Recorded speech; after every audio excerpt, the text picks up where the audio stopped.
같이 기도하시도록 하겠습니다.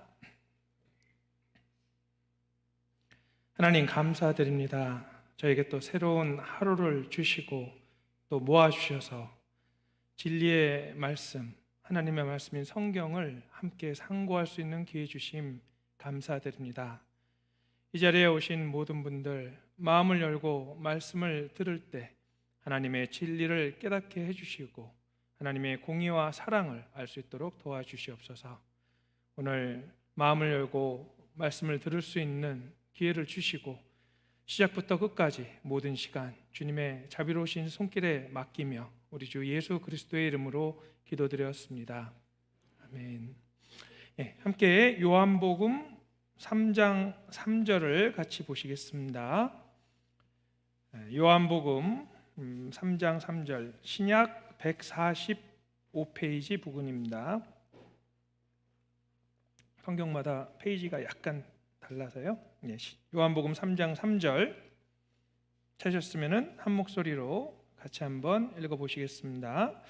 예수께서 대답하여 가라사대 진실로 진실로 내게 이르노니 사람이 거듭나지 아니하면 하나님 나라를 볼 수 없느니라.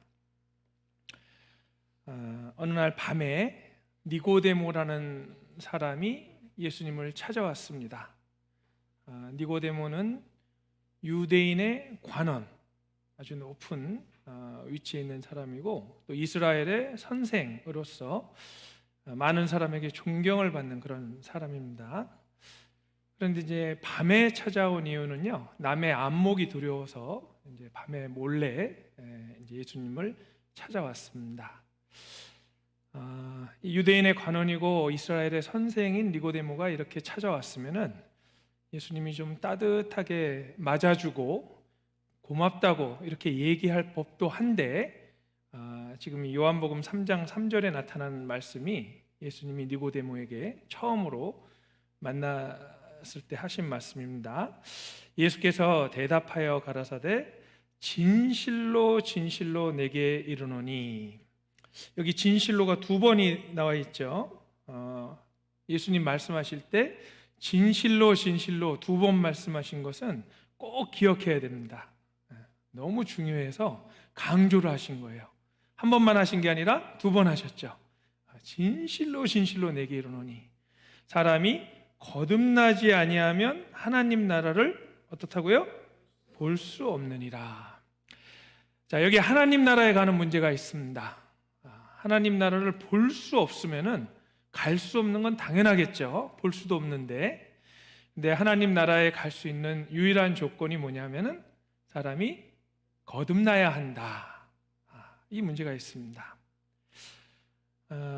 제가 가끔 이제 특별히 교회 다니시는 분들이 이런 분들을 만나보면 질문을 하죠. 거듭나셨습니까? 언제 거듭나셨습니까? 어떻게 거듭나셨습니까? 왜?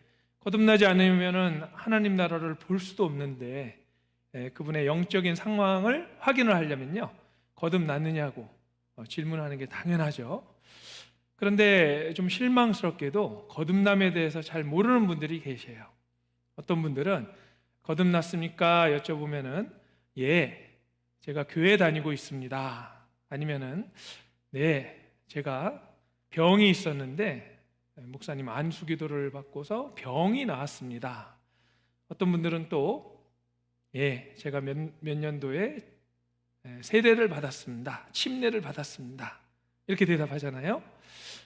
이런 대답을 들을 때 이분은 아직 거듭나지 않았구나, 거듭난 게 무엇인지 모르시는구나. 그리고 어떤 분은 아예 거듭나는 것이 무엇인지 모르겠다는 분도 계십니다. 자, 거듭난 게 무엇인지 모르는 분은 거듭난 분일까요? 안 난 분일까요? 안 난 분이죠. 네. 결혼하셨어요? 물어봤는데 잘 모르겠는데요? 그럼 좀 이상하죠? 네, 결혼했는지 안 했는지는 확실하게 말할 수 있어야 되는데 모르겠다 그럼 좀 이상한데요.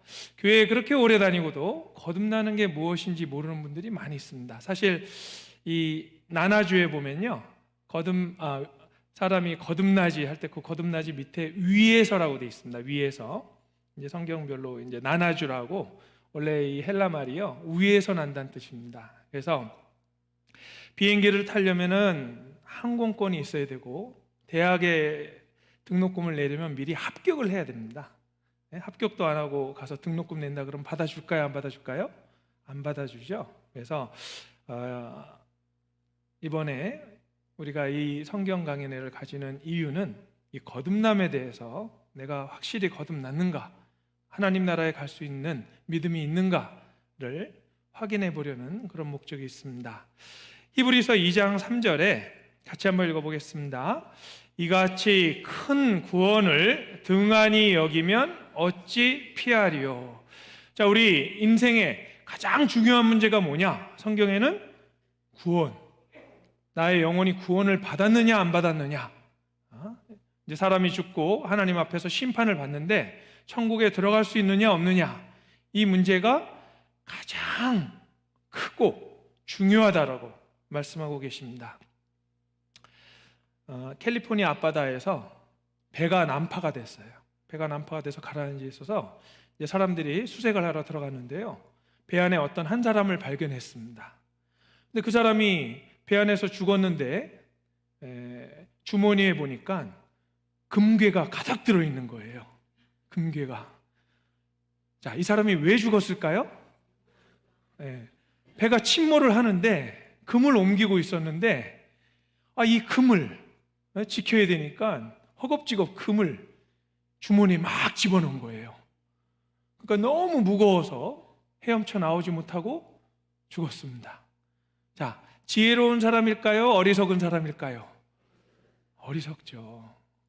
생명이 더 중요한데 생명과 금괴를 바꿨잖아요. 살아난 다음에 나중에 와서 가져갈 수도 있잖아요. 그런데 그 순간에 금괴를 지켜야 되겠다는 일념으로 금괴를 주머니에 넣었다가 결국은 바다 밑에서 수장당했습니다. 그래서 우리가 가장 우리에게 중요한 것, 여기 이같이 큰 구원을 등한히 가볍게 여기면 어찌 피하리요? 못 피한다. 하나님의 심판과 지옥의 형벌을 피할 수 없다. 그리고 더 중요한 문제는요, 예수님께서 나더러 주여 주여 하는 자마다 천국에 다 들어갈 것이 아니요 라고 말씀하셨는데요, 여기 예수님을 주님이라고 부르는 사람들은 예수님을 믿는 사람일까요? 안 믿는 사람일까요? 믿기 때문에 주님이라고 그러고, 기도할 때도 예수님 이름으로 기도하고, 예수님을 주님으로 부른다는 것은 믿는 사람입니다. 그런데 예수님께서 이렇게 말씀하셨습니다. 같이 한번 읽어보시겠습니다. 그날에 많은 사람이 나더러 이르되 주여 주여 우리가 주의 이름으로 선지자 노릇하며 주의 이름으로 귀신을 쫓아내며 주의 이름으로 많은 권능을 행치 아니하였나이까 하리니 그때 내가 저희에게 밝히 말하되 내가 너희를 도무지 알지 못하니 불법을 행하는 자들아 내게서 떠나가라 하리라. 심각한 말씀입니다. 주의 이름으로 선지자 노릇했다. 선지자는 하나님의 말씀을 전하는 사람입니다. 지금으로 치면 목사님, 신부님, 종교인들 앞에서 강당에서 하나님 말씀을 전하고, 그런데 예수님이 모른다 그랬습니다. 주의 이름으로 귀신을 쫓아내며, 큰 능력이죠. 그리고 많은 권능, 기적이라는 뜻입니다. 귀신도 쫓아내고 기적도 일으키고, 이 정도면은 보통은 사람들은 인정을 해줍니다. 야, 대단한 믿음이다. 그렇죠? 아닌가요? 네.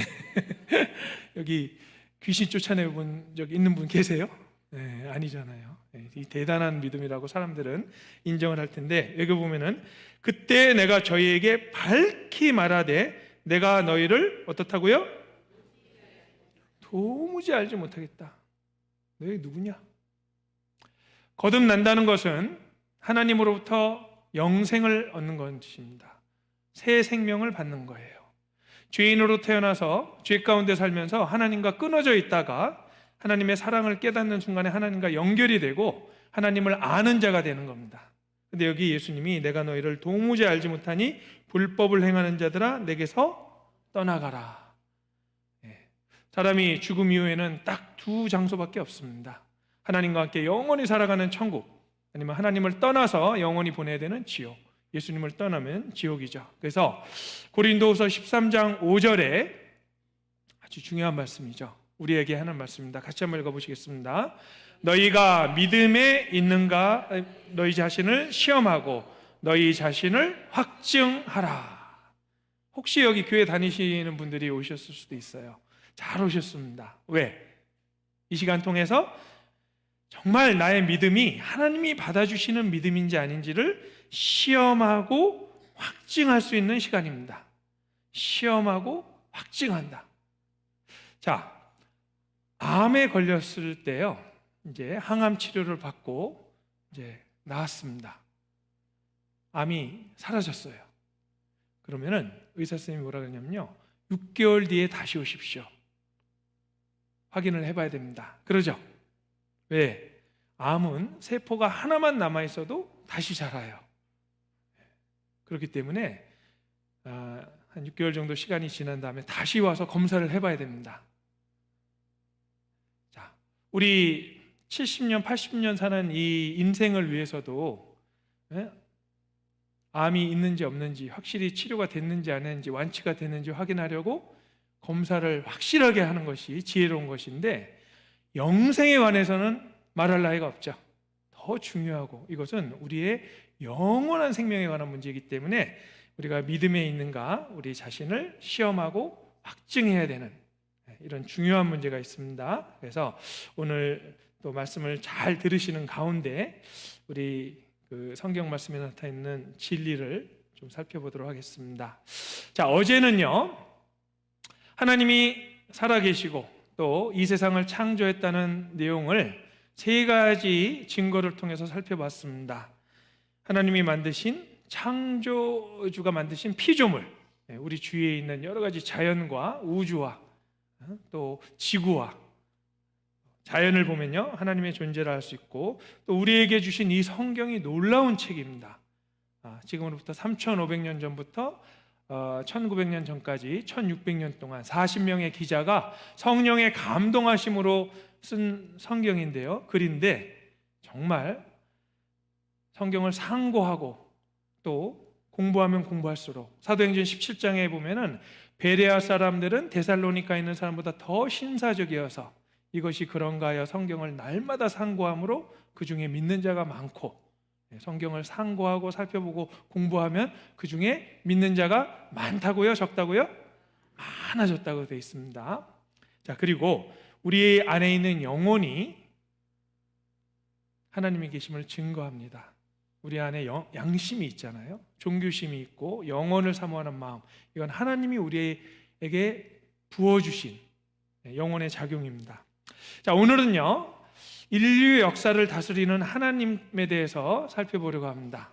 하나님께서 인간을 창조하신 후에 그냥 내버려 두시는 것이 아니라 인류 역사를 이끌어 가시는데, 인류 역사를 하나님께서 이끌어 가시는 원칙이 두 가지가 있다. 이 내용을 먼저 좀 살펴보겠습니다.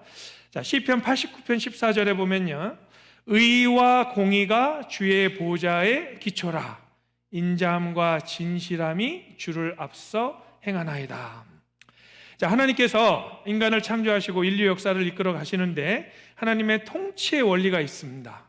하나는 공의와 심판. 하나님은 법을 주시고 그 법에 대해서, 그 법을 깨트리고 죄를 지은 사람은 반드시 심판합니다. 하나님은 죄를 묵과하시거나 간과하시거나 넘어가시는 것이 아니라 반드시 심판하십니다. 공의의 하나님. 거짓말 하나 한 것도 절대 넘어가시지 않습니다. 우리가 이 공의의 하나님을 잘 모르는 분들이 많이 있어요. 마치 하나님을 옆집에 마음씨 좋은 할아버지처럼 대충 넘어가시고 또 그냥 지나가시고, 죄는 값이 치러져야 됩니다. 죄의 삭은 사망입니다. 그래서 공의로우신 하나님이 계신데 이 공의만 있으시면요, 우리 죄인은 하나님 앞에 나아갈 수가 없잖아요. 그래서 하나님이 또 사랑과 구원으로 이 인류 역사를 이끌어 가시는데요, 인류 역사를 잘 보면은 이 두 가지 속성이 나타나 있습니다. 그래서 인류 역사는 하나님의 심판의 역사입니다. 하나님께서 아담과 하와가 에덴 동산에서 범죄할 때 쫓아내셨죠. 심판하셨습니다. 노아의 홍수 때 사람들의 죄악을 심판하셨습니다. 바벨탑 사건, 소돔과 고모라 계속해서 나오는 것이 하나님의 심판입니다. 그런데 더 놀라운 것은요, 인간의 역사는 하나님의 구원의 역사다. 무슨 역사라고요? 구원의 역사다. 자, 우리 인생에 생명에 필요한 모든 것을 하나님이 공급해 주시잖아요. 물도 주시고 공기도 주시고 햇볕도 주시고 먹을 것도 주시고 다 주시는데 우리 죄인에게 필요한 게 무엇인지 잘 아세요. 사랑의 하나님이 우리를 구원해 주시는 역사가 또 나타나 있습니다. 그래서 이 내용을 잘 살펴보시면요, 인류의 역사뿐 아니라 나의 삶도 하나님의 공의와 사랑으로 이끌어 가신다, 이거를 알 수 있습니다. 자, 그런데 사람들이 이런 질문을 해요. 왜 하나님은 당장 죄인들을 심판하시지 않는가? 신문에 보면요, 참 악한 사람들도 많고, 특히 예수님이 오시기 전에, 이제 재림 전에는 예수님이 왜 재림을 하시냐면요, 심판하시기 위해서 오신 겁니다. 이제 이 세상이 죄로 가득 차서 더 이상 이제 회개치 않고 있을 때 예수님이 이 세상을 심판하러 오신다고 되어 있는데, 중요한 것은 이제 하나님의 심판이 당장 내리지 않는 걸 사람들이, 왜 하나님은 죄인을 당장 심판하지 않느냐, 이 그림을 보면 이해가 됩니다. 자, 하나님은요, 마음이 넓으세요. 그래서 이렇게 커다란 솥과 같습니다. 자, 이 커다란 솥에 뭘 끓이려면 시간이 오래 걸릴까요? 금방 끓을까요? 오래 걸려요. 하나님의 목적은 심판이 아니라 죄인이 회개하고 하나님께 돌아오기를 기다리시는 게 목적이에요. 사실은요, 심판이 목적이 아닙니다. 그래서 끝까지 기다리시는데, 거기에 비해서 우리 마음은 어때요? 아주 좁죠. 여기 보면은 빈대 속처럼 좁아가지고요, 막 조그만 누가 나를 건들면은 막 금방 화를 내고, 기분 상하면은 얼굴에 촥 써 있잖아요. 그래서 이제 우리가 하나님을 우리처럼 생각하니까, 왜 하나님이 당장 심판을 안 내리시고 저 죄인을 기다리시지? 자, 어떤 사람이요, 하나님이 우리 사람들이 죄 지을 때마다 당장 심판하셨으면 좋겠다, 그 말 끝내자마자 죽었어요. 죽습니다. 그런 말 하면요, 우리도 심판받습니다. 왜? 우리도 심판을 받아야 되는 거예요. 사실은 하나님은 기다리고 계시죠. 그런데 끝까지 기다리시는 건 아니고요, 여기 찰스 비어드라는 역사학자가 이런 말을 했습니다. 하나님의 심판의 맷돌은 천천히 굴러가지만 어떻게 한다고요? 철저하게 갈아버린다. 하나님은 다 기억하고 계셔요. 단지 참고 기다리고 사람이 회개하고 구원받기를 기다리고 계시는 겁니다. 그래서 오늘 이 성경에 나타나 있는 그 역사를 보면요, 하나님의 심판과 구원이 나타나 있는데, 자, 성경은 두 가지 내용이 주를 이루고 있습니다. 자, 하나님이 보시는 인류의 역사, 과거에 대해서 자세하게 나와 있습니다. 선사시대, 역사가 있기 전의 시대의 내용도 나와 있습니다. 그래서 오늘은 이 과거에 대해서 알아볼 거고요, 또 성경은 인류를 향한 하나님의 계획, 예언의 말씀이 3분의 1이 있는데, 하나님이 미래에 대해서 말씀하신 내용도 내일 또 살펴보려고 합니다. 여기 이사야서를 보면요, 이사야서 41장 21절로 23절 같이 한번 읽어보시겠습니다. 나 여호와가 말하노니 너희 우상들은 소송을 일으키라. 야곱의 왕이 말하노니 너희는 확실한 증거를 보이라. 장차 당할 일을 우리에게 진술하라. 또 이전 일에 어떠한 것도 고하라. 우리가 연구하여 그 결국을 알리라. 혹 장래사를 보이며 후래사를 진술하라. 너희의 신됨을 우리가 알리라. 또 복을 내리든지 화를 내리라. 우리가 함께 보고 놀라리라. 세상에 종교가 약 100만 개의 종교가 있는데요, 100만 개의 종교에 신이 많이 있습니다. 그런데 그 신들과 하나님의 차이가 무엇이냐? 자, 거짓된 신을 우상이라고 말하죠. 하나님께서 이렇게 말씀하십니다. 너희 우상들은 소송을 일으켜라. 누가 참된 신인지 살펴보자. 네, 그러시면서 너희는 확실한 증거를 보이라. 증거가 있어야죠. 막연하게 믿는 것은 맹신입니다. 맹신. 네. 자, 어떤 증거가 하나님이 우리를 창조하신 참된 신인 걸 보여주느냐? 장차 당할 일을 우리에게 진술하라. 신이라면 미래 될 일들을 나타내라. 예, 미래에 무슨 일이 일어날지. 그리고 이전 일에 어떠한 것도 고하라. 이전 일이라는 것은요, 역사가 쓰여지기 전 세상 창조한 그 시점부터 그 과거의 역사도 고하라. 그래서 장래사를 보이고 후래사, 미래 될 일을 보여라. 또 복을 내리고 화를 내려라. 이스라엘 역사를 통해서 복을 내리시고 화를 내시는 하나님을 확실히 알 수 있습니다. 그래서 이런 내용들을 볼 때 우리가 참된 하나님이 누구신지를 알 수 있습니다. 증거는요, 사실 많이 필요한 게 아니에요. 몇 가지 증거만 들어도요, 어떤 분들은 한 가지 증거만 딱 봐도 이 성경은 하나님의 말씀이구나, 금방 깨닫는 분이 계십니다. 왜? 사람은 이런 글을 쓸 수 없기 때문에 그렇습니다. 자, 여기 제가 우리 옛날에 이산가족 찾기 하는 장면을 좀 보여드릴 텐데요. 이산가족이 서로 만나는데 많은 증거가 필요한 게 아니에요. 자, 이 내용 보면요, 딱 두 가지를 보고 오빠를 상봉하는 장면입니다. 두 가지가 뭔지 한번 살펴보겠습니다. 소리가 안 나오네요. 나옵니다. 비가 오나 눈이 오나 바람이 부나 그리웠던 30년 세월.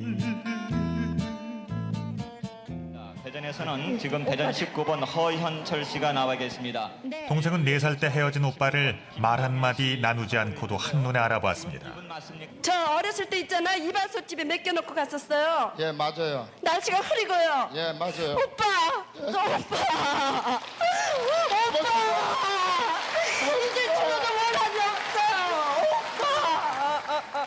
네 동생 이름이 현옥이야, 현옥이. 네, 감사합니다. 네 이름이 현옥이라고.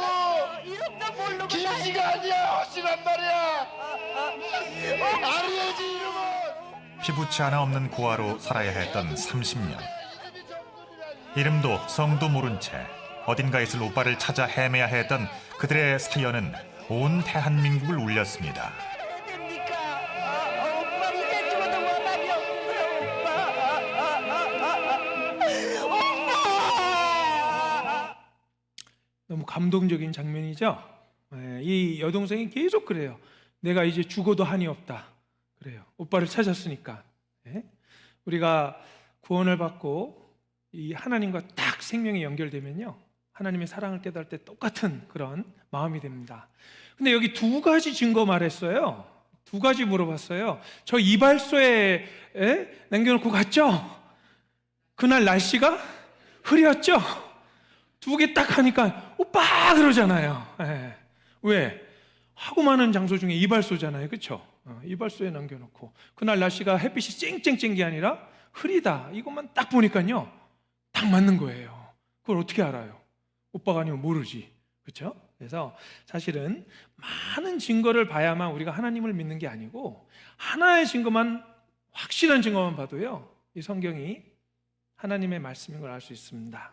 근데 사실 증거가 많이 있습니다.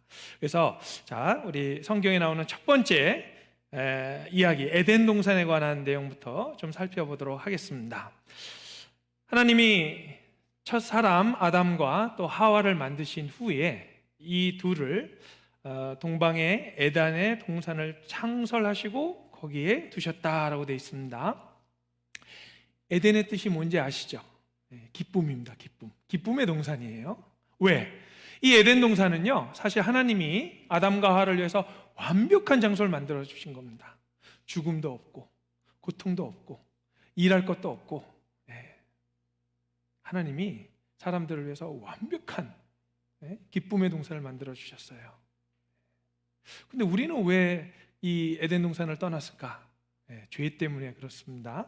자, 그런데 이 에덴 동산이 참 중요한 이유가요. 에덴 동산은 성경에 나오는 첫 번째 얘기입니다. 첫 번째 얘기가 만약에 사실이 아니면요, 우리가 그 다음에 나오는 얘기를 알 수 있겠어요, 없겠어요? 믿을 수 있겠어요, 없겠어요? 믿을 수 없겠죠. 첫 번째 얘기가 중요하잖아요.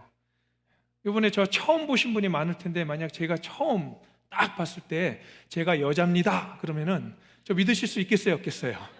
저분이 좀 이상하네. 왜 남자가 여자라 그러지? 그러면서 그 다음부터 하는 말은 못 믿어요. 믿을 수가 없잖아요. 그래서 여기 에덴 동산에 대한 몇 가지 질문이 있는데요, 중요한 질문들입니다. 에덴 동산은 사실인가? 사실인가? 그리고 만약에 사실이면 위치는 어디 있는가? 지금 왜 에덴 동산이 왜 없고 보이지도 않고 어디 있지? 그리고 에덴 동산은 어떻게 되었고 에덴 동산에 대한 증거가 과연 있는지, 아주 중요한 질문들입니다. 성경은요, 막연하게 믿으시면 안 돼요. 따져보고 확인하고. 왜? 영생에 관한 문제인데.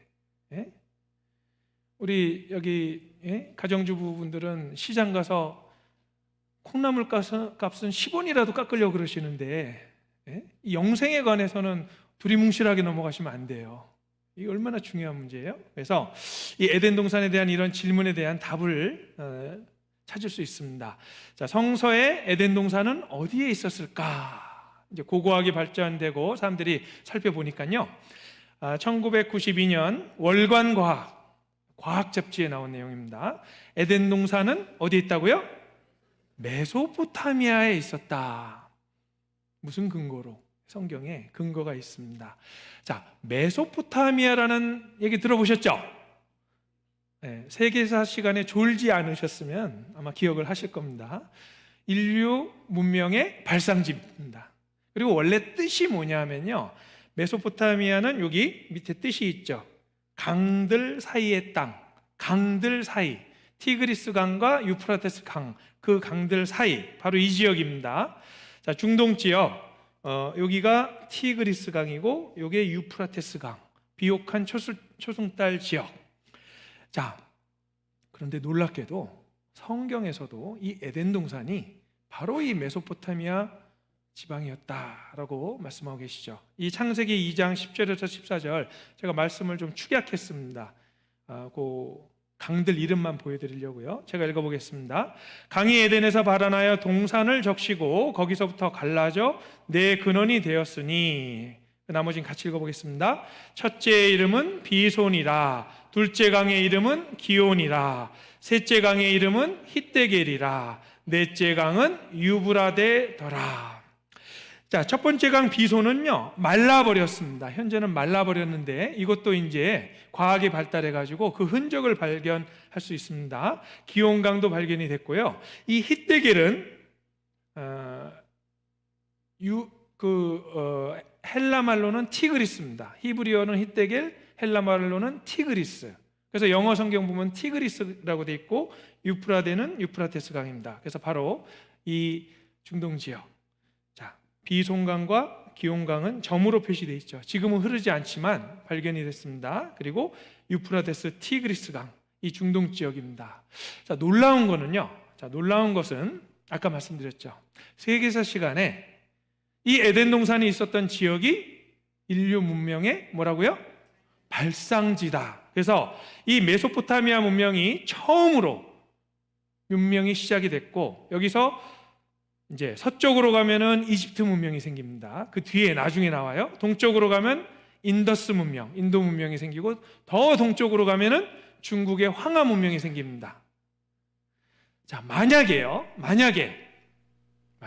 인류 문명의 발상지가 이쪽 중국 문명이고 이쪽에서 메소포타미아로 왔다라고 고고학적으로 밝혀지면 성경과 맞아요, 틀려요? 틀리잖아요. 근데 놀랍게도요, 성경에 나와 있는 내용대로 고고학이 증거를 합니다. 그래서 요즘은 우리 시대는요, 더더군다나 하나님 앞에 저는 성경을 믿을 수 있는 증거를 못 봤습니다 라고 말할 수 없는 게, 과학과 성경 맞아떨어져 갑니다. 신문과 성경 맞습니다. 고고학과 성경 딱 맞아 떨어져 가요. 자, 유프라테스 강은 지금도 흐르죠. 이라크 지역입니다. 예, 그리고 히데겔, 티그리스 강입니다. 지금 다 있어요. 그래서 미국의 미시시피대 조사단이 잃어버린 강 비손의 흔적을 발견했습니다. 그러면서 에덴 동산은 지금의 어디라고요? 페르시아만, 중동 지역이다. 그래서 여기도 보면요, 티그리스와 유프라테스는 현재에도 실존하고 있다. 현재에도 존재한다.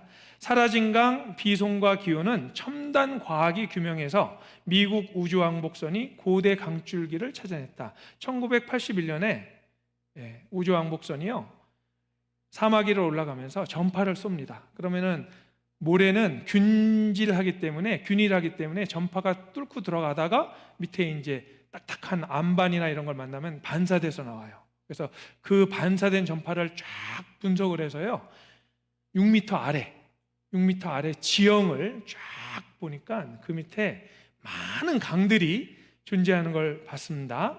자, 이것이 그 사진인데요. 여기 보시면은 이 붉은 부분은 그냥 모래고요. 이 검정 부분이 이제 6m 아래를 찍은 것인데, 이런 검은 강줄기들이 많이 발견이 돼 있어요. 그리고 아주 거대한 강줄기. 그래서 이 지역이 과거에는, 지금은 중동 지방이 사막이고 황량하지만 과거에는 많은 동식물들이 있었습니다. 그래서 이 에덴 동산에 뛰어나고 아름다운 나무들이 지하로 내려갔다라고 에스겔서에 되어 있습니다. 어디로 갔다고요? 지하로 내려갔다. 이 교회 다니시는 분들도 이런 내용을 잘 몰라서 에덴 동산을 무슨 상상의 나라, 아니면 뭐 저기 뭐 하늘에 있는 무슨 것, 이렇게 막 이해하시는 분들이 있는데요. 아닙니다. 에덴 동산은 이 지상에 있었다가 아담과 하와의 범죄로 인해서 지하로 내려갔습니다. 자, 지금도 거대한 나무들이 있습니다. 미국의 세콰이어 공원에 가면요, 나무들의 높이가 90m 이상 되는 나무들이 막 있어요. 저 보이세요? 네, 저 조그만 게 접니다. 네. 자, 근데 이곳에 세계에서 가장 이 키가 큰 나무가 있는데, 그 장소는 아무한테도 안 가르쳐 줘요. 미국 정부에서 숨겨놨어요. 왜? 그 가르쳐 주면 꼭 자르려고 오는 사람들이 있어요. 잘라야겠다. 그래서 안 가르쳐 주는데 여기 있습니다. 안개가 촉촉히, 이 지역에 안개가 많아요. 에덴 동산에도 안개가 올라왔다고 되는데요, 이 물이 90m 위에까지 올라갈 수가 없어요. 안개가 있어야만 이 나무들이 이렇게 큰데, 그 외에 이 중동 지방의 사막이요, 예전에 사막이 아니었다는 증거 중에 하나가, 동굴에 들어가서 그려진 벽화를 보면은 수많은 동물들과 심지어는 배를 타고 이 강에서 물고기를 잡고 또 하는 이런 벽화들이 많이 남아 있어요.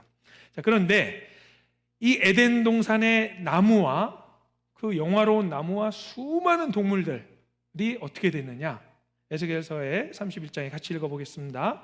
너희 영화와 광대함이 에덴 모든 나무 중에 어떤 것과 같은고, 그러나 내가 에덴 나무와 함께 지하에 내려갈 것이요.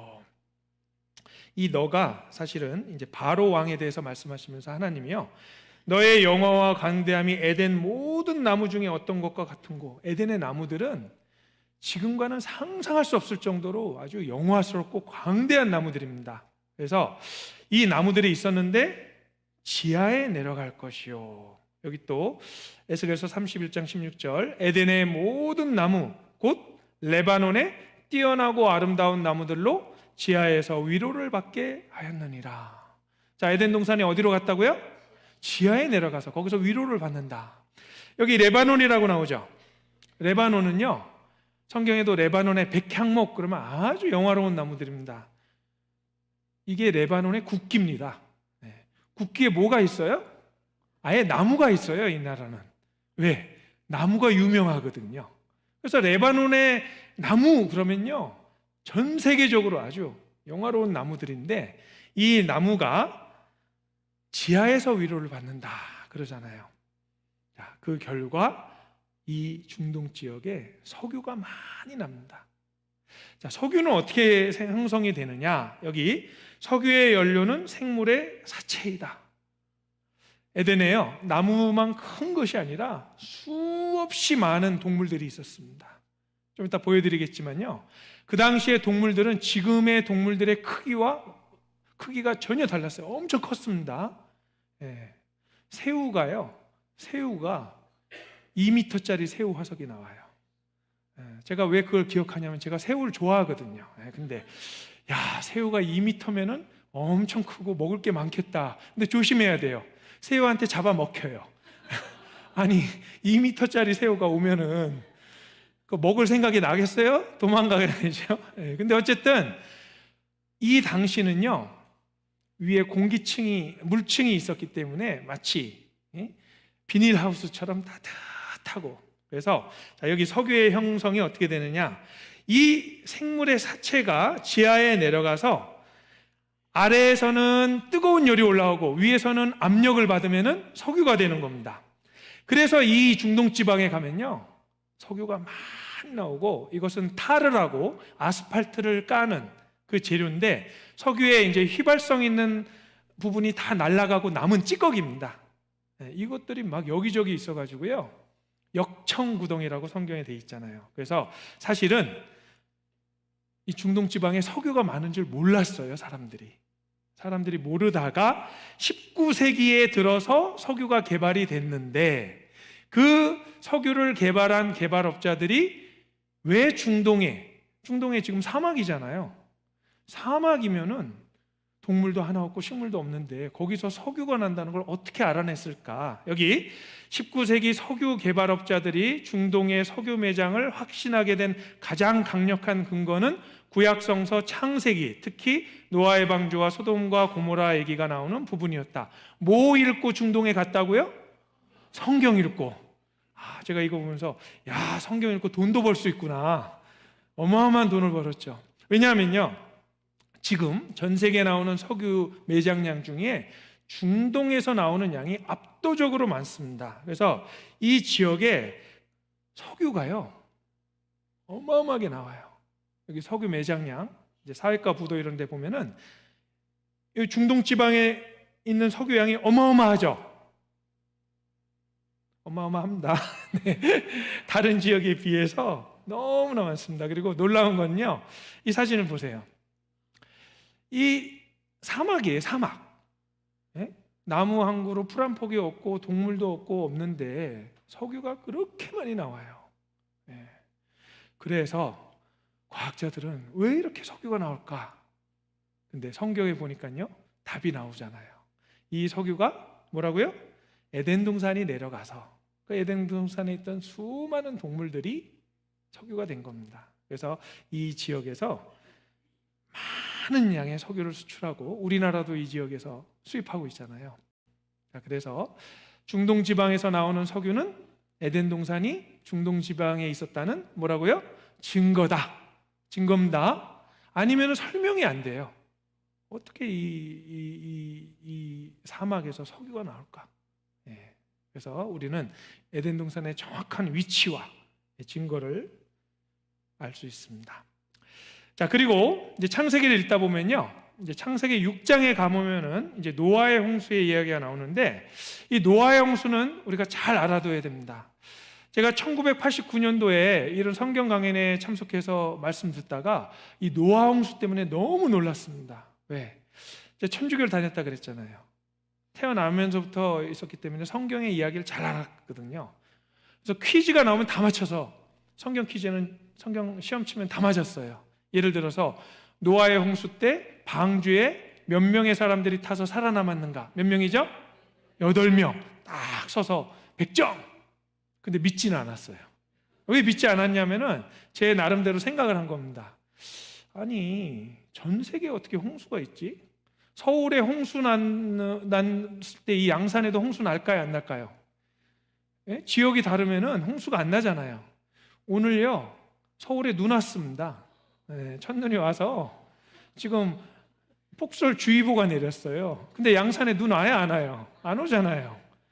그리고 전 세계에 홍수가 있으려면은 한국에 홍수가 있고 아프리카 홍수 있고 미국 홍수 있고 유럽 홍수 있고 동시에 홍수가 있어야 되는데 그런 걸 본 적이 없거든요. 그러니까 아유, 전 세계가 홍수에 어디서 그렇게 많은 양의 비가 내려? 나름대로 생각을 해서 안 믿었었는데 그때 이제 막 신문 자료랑 막 보여주는데요. 확실하더라고요. 전 세계가 물에 잠겼다는 증거가 너무나 많습니다. 자, 그래서 창세기 6장에 보면 무슨 일이 있었냐면요. 아담과 하와 이후에 사람들이 점점 많아졌는데 세상에 죄악이 관영했다. 죄가 꽉 찼다고 되어 있습니다. 사실 노아 시대랑 우리 시대가 비슷합니다. 예수님이 오시기 전에 노아의 때와 같을 거라고 그러셨는데요. 그래서 하나님이 이 사람들을 물로 심판하실 것을 작정하시고 홍수가 나서 이제 이 땅을 심판하셨습니다. 하늘에서는 비가 내리고 땅에서는 기품의 샘들이 터지며 그때 하나님이 노아에게는 이 방주를 만들게 해가지고요. 사실은 이것이 하나님의 구원의 표시인데, 자, 우리 시대는요, 이제 지질학도 발전했기 때문에 전 세계에 다니면서 이 노아의 홍수의 흔적을 살펴볼 수 있습니다. 놀라운 건요, 전 세계의 200여 민족에게 홍수 설화가 전해집니다. 무슨 설화요? 홍수 설화가 전해지는데 이게 왜 중요하냐면은, 자, 노아 홍수가 끝나고 노아의 세 아들 셈, 함, 야벳이, 자, 이 셈, 함, 야벳 이름은 세계사 교과서에도 나와요. 그래서 우리는 셈족이잖아요. 우리는 셈족입니다. 자, 그런데 셈, 함, 야벳이 이제 흩어져서 전 세계에 살게 됐는데 그 노아의 홍수의 얘기를 들은 거예요. 그래서 200여 민족에게 홍수 설화가 있는데 그 중에 이 유명한 거 하나가 여기 나오는 배선자입니다. 배선자. 이 배선자가요, 한자는 이 노아 홍수 이후에 얼마 안 있어서 만들어진 아주 오래전에 만들어졌기 때문에 그 당시 이야기를 이 한자 글자에 포함이 돼 있어요. 예를 들어서 이 배선자는 큰 배를 뜻하는데요. 배주변에, 좌측의 배주변에 8팔자에 입구자. 그래서 8사람이, 우리 인구 할 때도 입구자 쓰잖아요. 8사람이 탄 배가 큰 배입니다. 몇 명이라고요? 왜 하필이면 8명이? 10명도 아니고 20명도 아니고 8명. 그래서 베드로전서 3장 20절에 보면은 방주에서 물로 말미암아 구원을 얻은 자가 몇 명뿐이니 겨우 몇 명이라고요? 8명이다. 8명입니다. 그 내용이 이 한자에 들어가 있는 거예요. 제가 미국에 있을 때 우리 교포분 한 분이 말씀을 들은 다음에 저한테 그 얘기를 하더라고요. 이 내용을 중국에 있을 때 한자 시간에 배웠대요. 근데 그 당시에 누아란 사람이, 노아가 아니라 누아래요. 이름이 약간씩 변형이 되잖아요. 홍수가 있었는데 큰 배를 만들어서 8명이 살아났다. 우리는 노아의 후손이다. 그 내용을 배웠다는 거예요. 여기 동영상 하나 보도록 하겠습니다. 실제로 노아 홍수와 비슷한 신화는 전 세계에 두루 존재한다. 고대 메소포타미아의 길가메시 서판에도 노아 홍수와 거의 같은 내용이 기록됐고, 하와이 원주민들도 노아 홍수 전설이 있다. 이름까지 흡사하다. 중국 묘족의 구전설화는 더욱 놀랍다. 누아라는 이름뿐만 아니라 창조와 타락, 대홍수에서 바벨탑 사건까지 창세기와 일치한다. 한자를 통해서도 노아 홍수 이야기를 배선자 볼 수 나오죠? 있다. 배선자다. 배주와 8팔, 입구로 구성된 이 한자는 방주에 탄 노아의 8식구를 뜻하고 있다. 물 따라 내려갈 연도 마찬가지다. 방주는 조형장치가 없기 때문에 그저 물 따라 내려갔다는 표현이 딱 들어맞는 것이다. 이같이 노아 홍수와 공통된 내용의 신화가 지구 곳곳에 존재한다는 것은, 이것은 더 이상 신화가 아니라 역사라는 것을 말하는 것 같지 않은가? 노아 홍수가 사실이 아니면은 한자에 그 내용이 기록될 이유가 없습니다. 자, 그런데 하나님께서 노아에게 방주를 지으라 그랬어요. 사람들이 홍수 때 와서 살아날 수 있는 구원의 방주입니다. 자, 이 방주가 굉장히 큽니다. 크기가. 그 방주의 제도는 이러하니 장이 몇백 규빗이라고요? 300규빗. 규빗이 뭐냐? 손을 한번 들어보세요. 손. 자, 손끝에서 팔꿈치까지가 규빗입니다. 규빗. 그래서 옛날에는 자가 없으니까요, 이렇게 재했나 봐요. 딱 이렇게 이렇게 가면서, 그렇죠? 네, 그래서 300규빗 그러면은 여기가 약 45cm 되니까 길이가 130m, 그리고 광 넓이가 23m, 높이 고가 14m 정도 되는 어마어마하게 큰 배였습니다. 왜? 다 들어와서 살라고 하나님이 넉넉하게 크게 지었고, 사실은 이 배를 짓느냐고 오랜 시간이 걸렸습니다. 오랜 시간이. 그래서 그동안 노아가 계속해서 외친 거예요. 비가 오고 홍수가 날 테니까 들어와라. 자, 이 실물 크기의 방주가요, 미국에 가면 켄터키주에 있습니다. 실제 크기예요. 그래서 거기 가보면은 그 크기를 알 수 있어요. 그 안에 들어가 보면은 실제로 동물들이 상중하 3칸으로 돼 있어서, 나중에 좀 저축하셔서 한번 가셔서 이렇게 쫙 보시면요, 이야, 어마어마하다. 그런데 놀라운 거는요, 이 해군사관학교 연구소에서 여러 종류의 배의 모형을 만들어서 실제로 높은 파도를 일으켜서 어느 배가 제일 안전한지 봤더니, 지금의 배들은 다 컴퓨터로 만들잖아요. 컴퓨터 설계. 그런데 현대에 있는 어떤 배보다도 노아의 방주가 완벽하다라고 되어 있습니다. 왜 완벽하냐면요, 이 길이와 폭의 비율이 아까 300규빗, 300규빗이랑 50규빗이었잖아요. 이게 6대 1인데 이 비율이 가장 안정된 비율입니다. 그리고 과연 전 세계 동물이 다 들어갈 수 있었느냐? 들어갈 수 있었죠. 그리고 코끼리가 크다 그래도 방주에 큰 코끼리 넣어요, 작은 코끼리 넣어요? 새끼를 넣을 수 있잖아요. 그렇죠? 큰 놈 들어가면 많이 먹으니까 또. 그래서 아마 이제 작은 새끼들, 그래서 평균 크기를 양 크기로 이렇게 계산을 하면요, 여기 나와 있는 대로 동물이 35,200마리 들어가서 실제로 3분의 1밖에 안 채웁니다.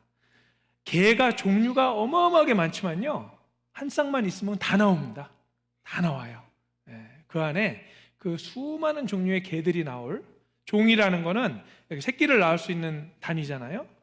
그 한 쌍만 들어가면요, 지금 있는 모든 개가 나올 수 있습니다. 실제로요. 그래서 이 방주가 참 안정적인 배라는 것은 실제로 실험을 통해서 증명이 됐습니다.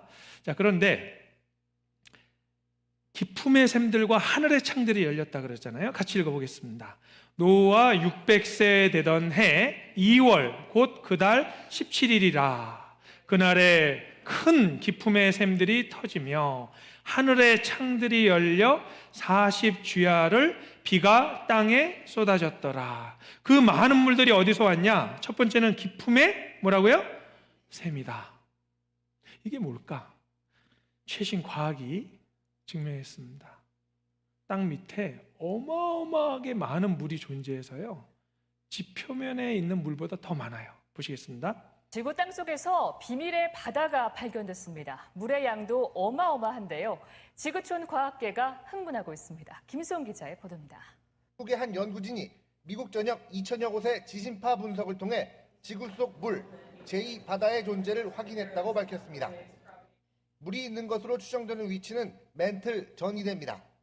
멘틀 상층부와 하층부 사이 지점으로 지하 410km에서 660km 사이입니다. 그 양은 지구 면적의 70%를 차지하는 바다를 포함한 모든 육지상의 물을 합친 것의 3배는 된다고 연구진은 추정합니다. 몇 배라고요? 부산 앞바다에 가보면 바다가 엄청 넓죠? 물이 굉장히 많은데 지표면에 있는 모든 바다와 강을 다 합친 거에 3배의 물이 지하에 있습니다. 기품의 샘들이 터진 거예요. 그리고 어떻게 40일 동안 비가 왔냐? 성경을 잘 읽어보셔야 돼요. 우리가 여호와의 책을 자세히 읽어봐야 되는 이유가요, 창세기 1장에 보면은 처음에 하나님이 천지를 창조하셨을 때는 지구 위에 물층이 있었다고 되어 있습니다. 이 물층 때문에 사실은 우주에서 오는 아주 해로운 광선들 이런 게 다 차단이 돼서요, 사람이 살기에 굉장히 이상적인, 그래서 사람들이 900살 넘게 살고 동물들도 크고, 그래서 창세기 1장 7절에서 8절 보면요, 하나님이 가라사대 물 가운데 궁창이 있어. 좀 이제 성경이 옛날 말이라서 좀 어려워서 어떤 분들은 궁창이 이 시궁창인가 뭐 이렇게 그게 아니고요. 궁창이 뭐냐면 여기 보면 궁창이 뭐라 그랬어요? 하늘이에요. 이 넓은 공간을 궁창이라 그럽니다. 그래서 물 가운데 궁창이 있어 물과 물로 나뉘게 하리라 하시고, 하나님이 궁창을 만드사 궁창 아래의 물, 궁창 아래의 물이 바닷물 이런 거죠. 그리고 궁창 위에 물이 또 있었다는 거예요. 궁창 위에 물이 있었어요. 그 물이 뭐냐면은 지구를 감싸고 있던 물인데, 이 궁창 위에 물이 노아의 홍수 때 싹 내려왔습니다. 싹 내려왔어요. 그래서 실은 이 궁창 위에 물이 있었을 때는 사람들이 오래 살았습니다. 여기 보면은 지금은 궁창 위에 있는 물이 다 내려오고 오존층만 좀 남아서 그래도 이것도 이제 보호를 해주고 있는데요. 이 궁창 위에 물이 있었을 때는 사람들이 900살이 넘게 살았어요.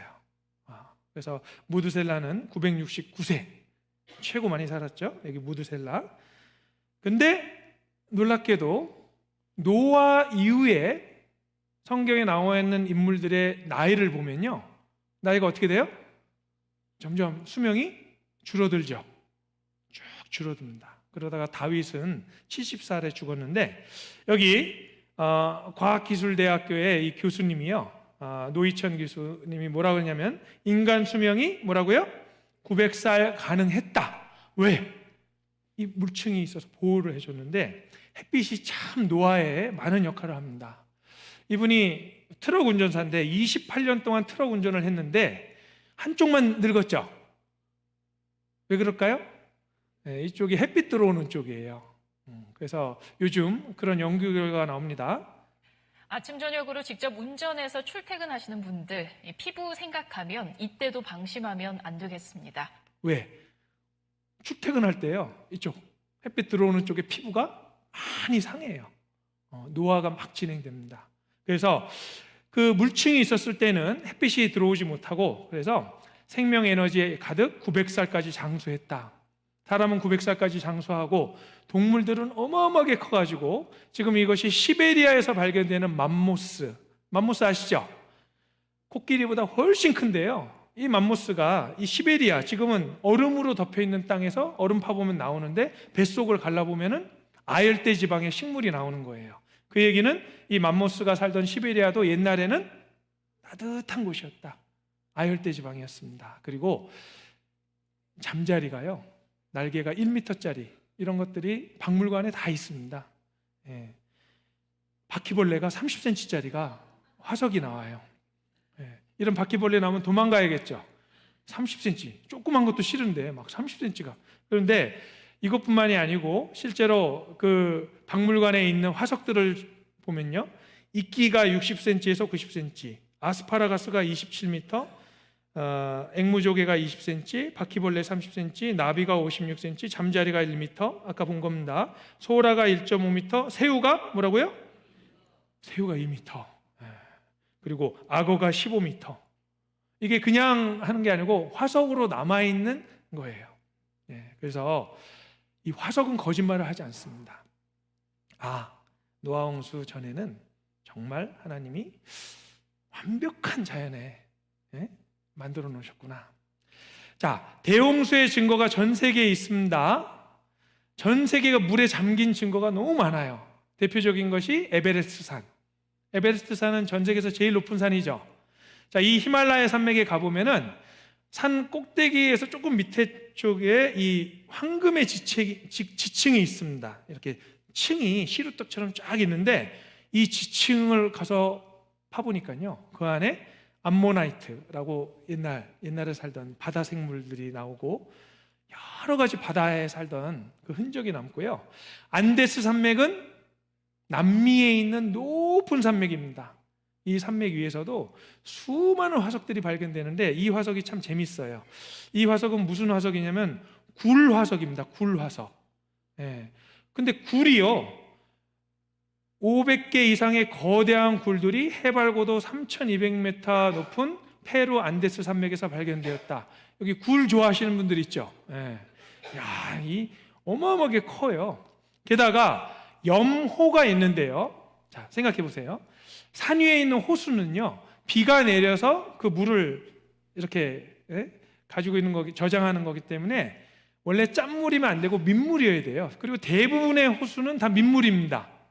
그런데 염호, 짠물 호수가 그렇게 많고, 더 놀라운 거는 이 볼리비아에 보면요, 유유니 소금 사막이 있는데 해발 3,400m인데 여기 소금이요 쫙 펼쳐져 있는데 크기가 경기도 크기예요. 경기도 크기. 12,000제곱킬로미터. 12,000제곱킬로미터. 경기도 크기의 소금이 있는데 평균 깊이가 12m. 가장 두께가 두꺼운 곳이 120m. 소금이에요. 아니, 어째 이렇게 산 위에 소금이 많을지. 이게 어떻게 됐냐면은 노아홍수 때 들어왔던 물들이 갇힌 겁니다. 이렇게 산들이 삥 둘러 있으니까. 그리고 나중에 햇볕에 다 물이 증발되니까 뭐만 남아요? 소금만 남아요. 이렇지 않고는 이 소금을 설명할 길이 없어요.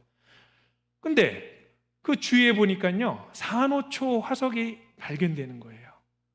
물이 거의 1년 정도 덮고 있었기 때문에요. 산호초입니다. 산호초. 산호초는 산에 있어야 돼요? 바다에 있어야 돼요? 바다에 있어야 되는 것이 3,000m 넘는 곳에 있고요. 외국만 그런 것이 아니라 우리나라 진안에 있는 마이산, 여기도 보면요, 이 기사에 보면 이렇게 돼 있습니다. 마이산이 두 봉우리가 말 귀처럼 돼 있잖아요. 두 봉우리의 정상에서 발견되는 조개 껍데기들은 뭐가 발견된다고요? 조개 껍데기. 예. 자, 그랜드 캐년을 가면요, 깊이가 1km 되는 협곡이 있는데 이 협곡이 사람들이 이렇게 생각했어요. 여기 강이 흐르죠. 콜로라도 강인데 이 강이 수천만 년 동안 흐르면서 깎았다 이렇게 생각했는데 절대로 그게 아닙니다. 강이 흘러서 깎으면요, 한강 옆에도 협곡이 있어야 되고 뭐 낙동강 옆에도 협곡이 있어야 되고 그런데 없어요. 이 자국은 뭐냐? 거대한 홍수 때문에 물이 한 번에 지나가면서 순식간에 만든 거예요. 그걸 어떻게 알아냈냐? 1980년에 미국에 있는 헬렌산이 폭발을 했습니다. 화산이 폭발을 했는데 이 산이 처음에는 위에 꼭대기가 있었는데 화산 폭발이랑 날아가 버렸어요. 아예 어마어마하게 큰 폭발이었습니다. 근데 그때 그 위에 호수가 하나 있었거든요. 산 위에. 근데 그 호수물이 갑자기 흘러내려가지고요, 이 화산 폭발과 함께 협곡을 만들어냈어요. 자, 이 높이가 43m짜리입니다. 그래서 그랜드 캐년의 약 40분의 1 크기예요. 작은 그랜드 캐년입니다. 근데 이거 만들어지는데 딱 9시간 걸렸어요. 9시간. 그래서 딱 생긴 거 보면 그랜드 캐년이랑 똑같이 생겼고, 여기 또 강이 흘러요. 조그만 물줄기가 흐르는데 이 물줄기가 만든 게 아니에요. 위에서 터진 그 호수가 샥 내려오면서 이걸 쓸고 가서 협곡이 생긴 겁니다. 확실하죠? 왜? 9시간 만에 생겼거든요. 그래서 이런 내용을 보면은 전 세계를 덮었던 홍수가 분명히 있었구나, 그런 내용을 우리가 알 수 있습니다. 우리 시대는요, 하나님께서 이 노아의 홍수에 대해서 믿을 수 있는 증거를 너무 많이 주셨어요. 왜? 노아의 홍수의 그 증거를 통해서 하나님을 확실히 믿을 수 있습니다. 이 성경이 사실인 걸 우리가 알 수 있는데, 여기 창세기 8장 3절로 4절 같이 한번 읽어보시겠습니다.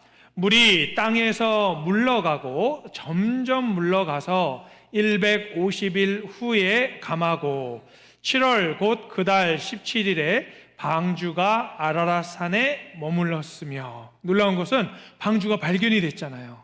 하나님이 방주를 잘 보관하셨어요. 만약에 땅에 방주가 이렇게 정박을 했으면요, 벌써 약 5,000년 전의 일이니까 썩었을 텐데 높은 산 위에 얼음 속에 보관을 해놓으셨습니다. 그 산 이름이 뭐라고요? 네, 산 이름이 중요해요. 모르면 안 되기 때문에 아라랏산 몰라랏이 아닙니다. 아라랏. 그래서 이 아라랏산이 지금의 터키, 요즘은 터키라고 안 부르죠? 튀르키예라고 부릅니다. 터키 사람들이 좀 기분이 안 좋았대요. 그 동물 터키 있잖아요. 맨날 터키라고 부른다고. 튀르키예에 이 아라랏산이 있는데요. 제가 성경을 읽다가 참 놀랐어요. 우리나라는 단수 복수가 좀 불분명해서 이런 게 안 돼 있는데 영어 성경에 보니까요, 아라랏 산들이라고 복수로 돼 있더라고요. 여기 보면 마운틴스라고 돼 있죠. 복수입니다, 복수. 왜 복수일까 했는데 실제로 아라랏산이 두 개가 옆에 있어요. 이 두 개를 아라랏산이라고 그럽니다. 근데 그 중에 위에 있는 것이 높아가지고 위에가 얼음으로 덮여 있는 이 4,000m 이상 되는 높은 곳에 방주가 발견된 겁니다. 그래서 이 방주를 찾기 위해서 많은 사람들이 올라갔는데 그 중에 이 1955년도에 프랑스 사람 나바라입니다. 이 사람이 이름이 나바라 아들 라파엘, 둘이 올라가가지고요 그 방주를 발견하고 조각을 잘라서 이 조각을 전 세계에 있는 연구소에 보냈더니요, 그 나무의 종류와 나무의 그 얼마나 오래된가 이게 딱 맞는 거예요. 노아 홍수 당시의 나무입니다. 사실 그 아라랏산 위에는 나무가 없어요. 너무 추워가지고 생물이 살 수가 없습니다. 근데 최근에 2010년도에 그 홍콩과 터키, 튀르키예 사람들이 연합팀을 구성해서 다시 한번 올라가서 노아의 방주를 발견했는데, 노아의 방주 터키에서 발견. 그래서 이 사람들이 북경에서 그 기자회견을 했는데요. 기자회견을 하면서 자기네들이 가져온 나무 조각들, 또 사진들, 이런 영상들 이런 걸 다 보여줬습니다. 자, 이 사진이 그 사람들이 이제 올라가는 겁니다. 이 팀이 올라가서 노아의 방주 안에 들어갔어요. 자, 생각해 보세요. 그 높은 산에, 그 얼음 속에 이 나무가 있을 이유가 없잖아요. 이유가 없는데 들어가 보니까 다 나무라서 두들겨보고 만져보고, 그리고 그 조각을 가져와서 기자회견을 하고, 혹시라도 지금 이 자리에 계신 분 중에 성경에 하나님의 말씀이라는 게 잘 안 믿어진다, 그럼 어디 가야 돼요? 우리 같이 아라랏산에 가서요 한번 이렇게 쫙 만져보면은, 그 노아의 방주를 만져보면, 야, 이게 사실이다. 배를 그 산 위에 올려놓는 게 불가능합니다. 옛날에 세월호 때도요, 눈에 보이는데도 그 바닷가에서 그 끌어올리는데 1,000억 원이 넘게 돈이 들었어요. 어마어마한 돈이 들었습니다. 바닷가에서 끌어올리는데도, 눈에 보이는데. 근데 이 배를, 길이가 135m 되는 이 배를 4,000m 넘는 산에 올리는 게 불가능하잖아요. 근데 거기 들어가 보면요, 다 나무로 이렇게 돼 있는데, 우리가 여기서 중요한 역사의 교훈을 배워야 됩니다. 노아 홍수가 왜 중요하냐? 하나님 앞에 불순종하면 하나님은 항상 심판하십니다. 아까 초기에 처음에 말씀드렸죠. 하나님이 인류 역사를 이끌어 가시는 두 가지 원칙인데, 첫 번째가 공의와 심판입니다. 그래서 노아 홍수 때 사람들의 죄로 인해서 심판한 것을 우리가 꼭 기억을 해야 됩니다. 그래서 노아 시대 때는 뭘로 심판하셨다고요? 물로 심판하셨는데, 마지막 때는 불로 심판하실 것이 성경에 정확하게 예언이 되어 있습니다. 참 이것도 놀라워요. 전 세계를 불로 심판하는 것이 그 당시에는 불가능했는데 이걸 성경에 써놨거든요. 같이 한번 읽어보겠습니다. 이로 말미암아 그때 세상은 물의 넘침으로 멸망하였으되 이제 하늘과 땅은 그 동일한 말씀으로 불사르기 위하여 간수하신 바 되어 경건치 아니한 사람들의 심판과 멸망의 날까지 보존하여 두신 것이니라. 이 지구를, 온 땅을 불로 심판해서요 다 멸망시킨다고 성경에 말씀하신 거예요. 불심판이 다가오고 있습니다. 자, 이 베드로후서는요 약 2000년 전에 쓴 성경인데, 2000년 전에 전 세계를 불로 불질러서 멸망한다는 게 가능했을까요? 가능하지 않았을까요? 그 당시에 전쟁하면은 칼, 창, 대포도 없었어요. 그렇죠? 2000년 전인데. 근데 전 세계를 어떻게 불질러요? 전 세계를 불로 멸망하려면은 뭐 로마도 불로 멸망해야 되고, 아프리카도 로마도 멸망해야 되고, 전 세계가 불타야 되는데 2000년 전에 그게 가능했을까요? 안 했을까요? 불가능해요. 근데 성경에 이렇게 써놨거든요. 근데 우리 시대에 와서 보니까 이게 가능합니다. 뭐 때문에 가능할까요? 핵폭탄 때문에. 요즘 큰일 났습니다.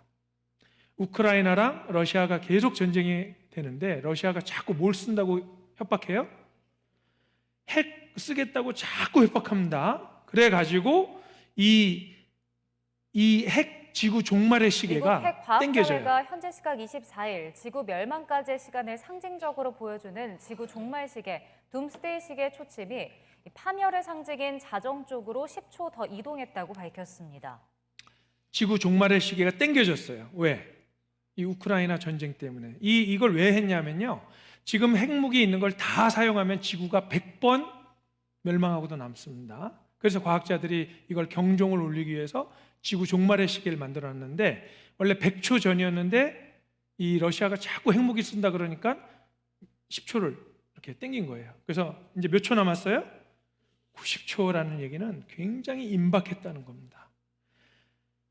자, 불심판이 임박했습니다. 예수님이 이렇게 말씀하셨어요.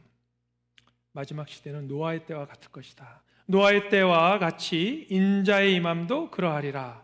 홍수 전에 노아가 방주에 들어가던 날까지 사람들이 먹고 마시고 장가들고 시집가고 있으면서 홍수가 나서 저희를 다 멸하기까지 깨닫지 못하였으니 인자의 임함도 이와 같으리라. 근데 여기 좀 이상하죠?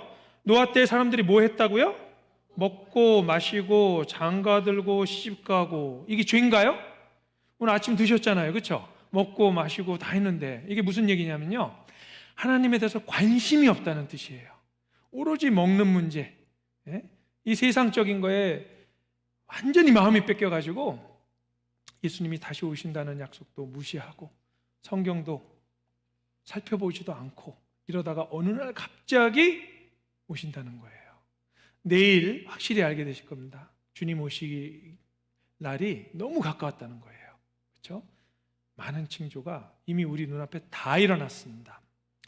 그런데 성경에 또 하나 중요한 사건이 있는데요. 소돔 고모라 사건인데 이게 왜 중요하냐면은 하나님이 세상을 불로 심판하실 걸 미리 보여주신 사건이 무슨 사건이라고요? 소돔과 고모라. 그래서 소돔과 고모라는 불심판의 모형이다. 하나님이 실제로 불로써 세상을 심판할 것을 미리 보여주셨습니다.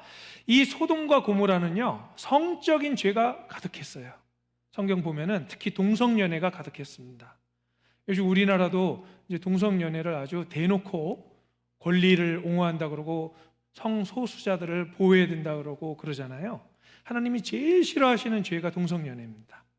그래서 여기 창세기 19장에 보면요, 여호와께서 하늘 곧 여호와에게로서 유황과 불을 비같이 소돔과 고모라에 내리사 그 성들과 온 들과 성에 거하는 모든 백성과 땅에 난 것을 다 엎어 멸하셨더라. 놀라운 거는 이 소돔과 고모라가 발견됐을 뿐더러 불로 멸망했다는 것이 고고학적으로 다 증명됐습니다. 여기 유황이 나오죠. 유황이 영어로 브림스톤입니다. 이 브림스톤의 뜻이 뭐라고요? 불타는 돌이다. 이 덩어리가 막 불이 붙어요. 그래서 유황은 불타는 돌이라고 되어 있는데, 자, 이 소돔과 고모라 그리고 스보임과 아드마, 사실은 4개 도시가 그 당시에 멸망했습니다. 그런데 이 4개 도시가 고고학자들이 발견을 했는데 이 주변에 어마어마하게 많은 유황 덩어리가 발견됐어요. 왜 그러냐면은 여기 사해 보이시죠? 사해. 이제 이 유황 덩어리가 막 떨어지다가요, 도시에 떨어진 건 불탔는데 물속에 떨어지는 것들 있죠. 물속에 들어가면서 불이 꺼지면서 거기에 물속에 다 박혀 있던 거예요. 그래서 지금 이제 가보니까 그 지역에 그렇게 많은 유황들이 발견되는 겁니다. 성경 속 소돔과 고모라 사해 연안이라 그랬죠. 그래서 거기 실제 있었는데 이 소돔과 고모라 멸망당할 때 하나님이 특별히 롯의 가족은 구원하셨습니다. 아브라함의 조카죠. 그런데 롯의 아내는 소금 기둥이 됐어요. 그래서 이 소돔과 고모라는 불심판으로 멸망할 세상을 미리 보여주신 거고, 롯은 롯은 하나님 믿는 사람이었거든요. 그래서 불심판이 있기 전에 하나님이 구원할 사람의 예표입니다. 휴거될 거예요, 구원받은 사람들은. 그런데 롯의 아내는 끝까지 세상에 마음을 두다가 멸망받는, 구원받지 않은 사람을 보여줍니다. 그래서 이 불심판이 우리에게 주시는 경고인데, 그 지역에 가보면은 이 동그란 것이 다 유황입니다. 그래서 불을 붙이면요, 불이 붙어요. 그래서 이 지역에 이 순수한 유황이 깔려 있습니다. 막 여기저기 나와요. 왜? 소돔과 고모라 실제로 있었다. 그리고 그 도시들을 파보니까요, 재가 쫙 깔려 있어요. 왜? 불타서 멸망했다는 증거입니다. 여기 동영상을 하나 보시겠습니다. It's mentioned in the Bible, and the story of Sodom and Gomorrah, in terms of natural resources and geology and terrain, is still here. Hasn't changed very much. Critical element. 그는 성경 속의 초자연적 자원 중 하나로 등장하는 유황은 지금도 이곳의 천연 자원이라고 설명합니다. What do you think that is? I don't know. Some sort of chalk? That's almost pure sulfur. Sulfur? Pure sulfur. Very high quality. Tastes like sulfur. And it's throughout the walls here. It's throughout, not just throughout the walls, it's throughout this whole area. The whole area is full of this 지역 stuff. 전체가 Let's get a 유황 couple more of 천지라 these babies, Okay. and I'll show you what happens to it.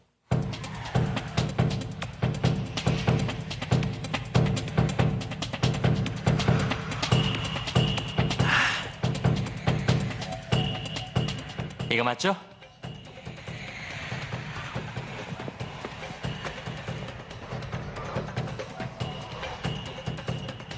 Did pretty well. Yeah. 유황 덩어리들로 무엇을 보여주려는 건지는 알 수 없지만 점점 어두워지고 있으니 서둘러야겠죠. Pick it up. Let me show you.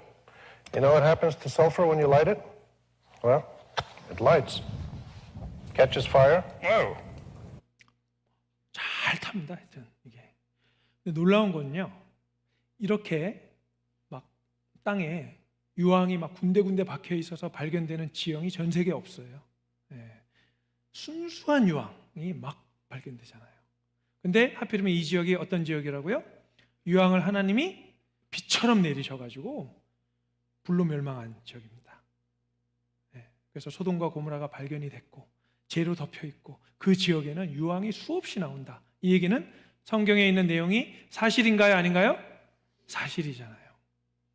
공부하면 공부할수록, 살펴보면 살펴볼수록 성경에 있는 내용들이 신화나 전설이 아니라 사실인데요. 하나 더 살펴보겠습니다.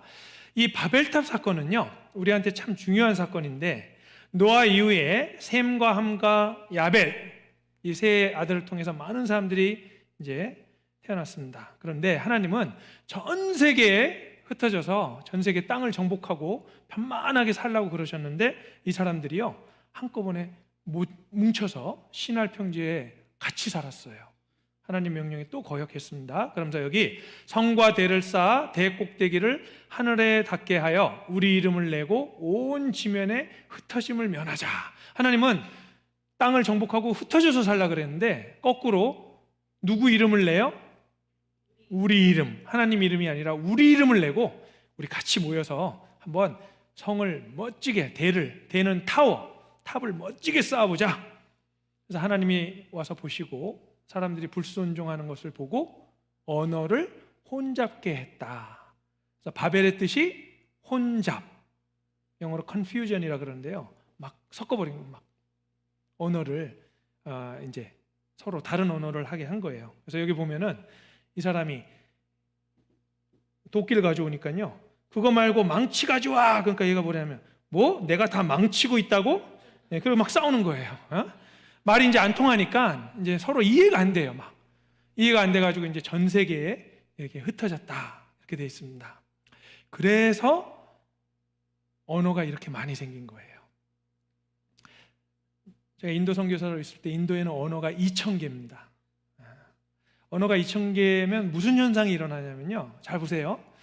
내가 영어를 못하는데 저기서 영어하는 사람 2명이 나를 보면서 자꾸 얘기하면은 무슨 생각 드세요? 저 사람들이 내 얘기하고 있구나, 이렇게 오해가 들죠. 실은 그거 아닌데 그냥 있으니까 본 건데. 그래서 언어가 다르면요 항상 갈등이 생기고 전쟁이 일어납니다. 그래서 인도에 계속 테러가 일어나고 제가 있던 곳에서도 폭탄 많이 터졌어요. 선교팀 왔다가 시장에 들렸다가 갔는데 몇 시간 뒤에 바로 그 자리에서 폭탄 터지고 그랬습니다. 그게 왜 그러냐면 언어가 달라서요. 서로 막 이제 갈등이 생기는 거예요. 자, 그래서 이 바벨탑이 실제로 이라크 지방에서 발견됐습니다. 이 바벨탑을 실은 역사에서도 알렉산더 대왕도 이 바벨탑을 흔적을 발견하고 이걸 다시 한번 지어보려고 그랬는데 10,000명의 사람이 여기 보면요 10,000명의 사람이 2개월 동안 해야만 짓는다는 얘기를 듣고 포기했어요. 그런데 이 고고학자 콜데바이라는 사람이 이 바벨탑 자리를 발견했습니다. 보시겠습니다. 그는 전혀 뜻밖의 광경을 보게 되죠. 주민들이 땅속에서 끊임없이 벽돌을 채취해가는 것을 목격한 것입니다. 콜데바이는 이곳이 바벨탑의 자리일 거라 직감했습니다. 거대한 사각형 모양의 건물터가 확연히 드러난 것입니다. 자, 여기가 바벨탑의 자리입니다. 벽돌과 역청으로 지었다고 성경에 나와 있습니다. 돌이 없어가지고 벽돌을 구워서 지었는데 사람들이 여기 가서 벽돌을 엄청 가져와서 집도 짓고 막 짓는 거예요. 그래서 가봤더니 바로 이 지역이 90m. 역사적으로 그 역사 문헌에 있는 바벨탑 크기가 딱 맞습니다. 자, 이 사건 때문에 지금 우리가 언어가 많이 나와서 언어 배우냐고 고생하는 거예요. 조상의 죄 때문에. 그렇죠? 그런데 바벨탑이 있던 지역에 나중에 제국이 생겨났는데 그 제국 이름이 바벨론 제국입니다. 들어보셨죠? 그리고 그 바벨론 제국이 있던 자리에 지금 있는 나라가 이라크입니다. 이라크. 그래서 바벨에서 바벨론이 나오고 바벨론이 이제 이라크가 됐습니다. 그러니까 바벨탑 사건 이야기가 이것이 지어낸 얘기가 아니라 그 바벨론이라는 제국 이름에도 그대로 들어간 거예요. 왜냐하면 그 지역 이름이 바벨이기 때문에 거기서 시작한 제국이 바벨론입니다. 자, 지금은 언어학자들이 다 동의하고 있는 내용이 인류 언어의 뿌리는 뭐라고요? 하나였다. 인류의 언어는 하나에서 시작됐다. 그래서 이런 내용들의 책이 많이 나오는데요. 실제로 놀랍게도 전 세계 언어 중에 닮은 언어들이 좀 있어요. 인도의 타밀 지역이라고 남쪽에 가면은 이 지역에 있는 사람들이요, 우리나라 말이랑 비슷한 언어가 있어요. 저도 깜짝 놀란 게 제가 살던 그 벵갈로에도 타밀에서 온 사람들이 많이 있었는데 공원에 가면요 정말 엄마, 아빠 이런 걸 많이 들어요. 여기 한번 보시겠습니다. 사원을 찾은 남인도 가족의 대화에서 흘러나온 남인도에 있는 타밀 지역 사람들입니다. 아빠, 엄마가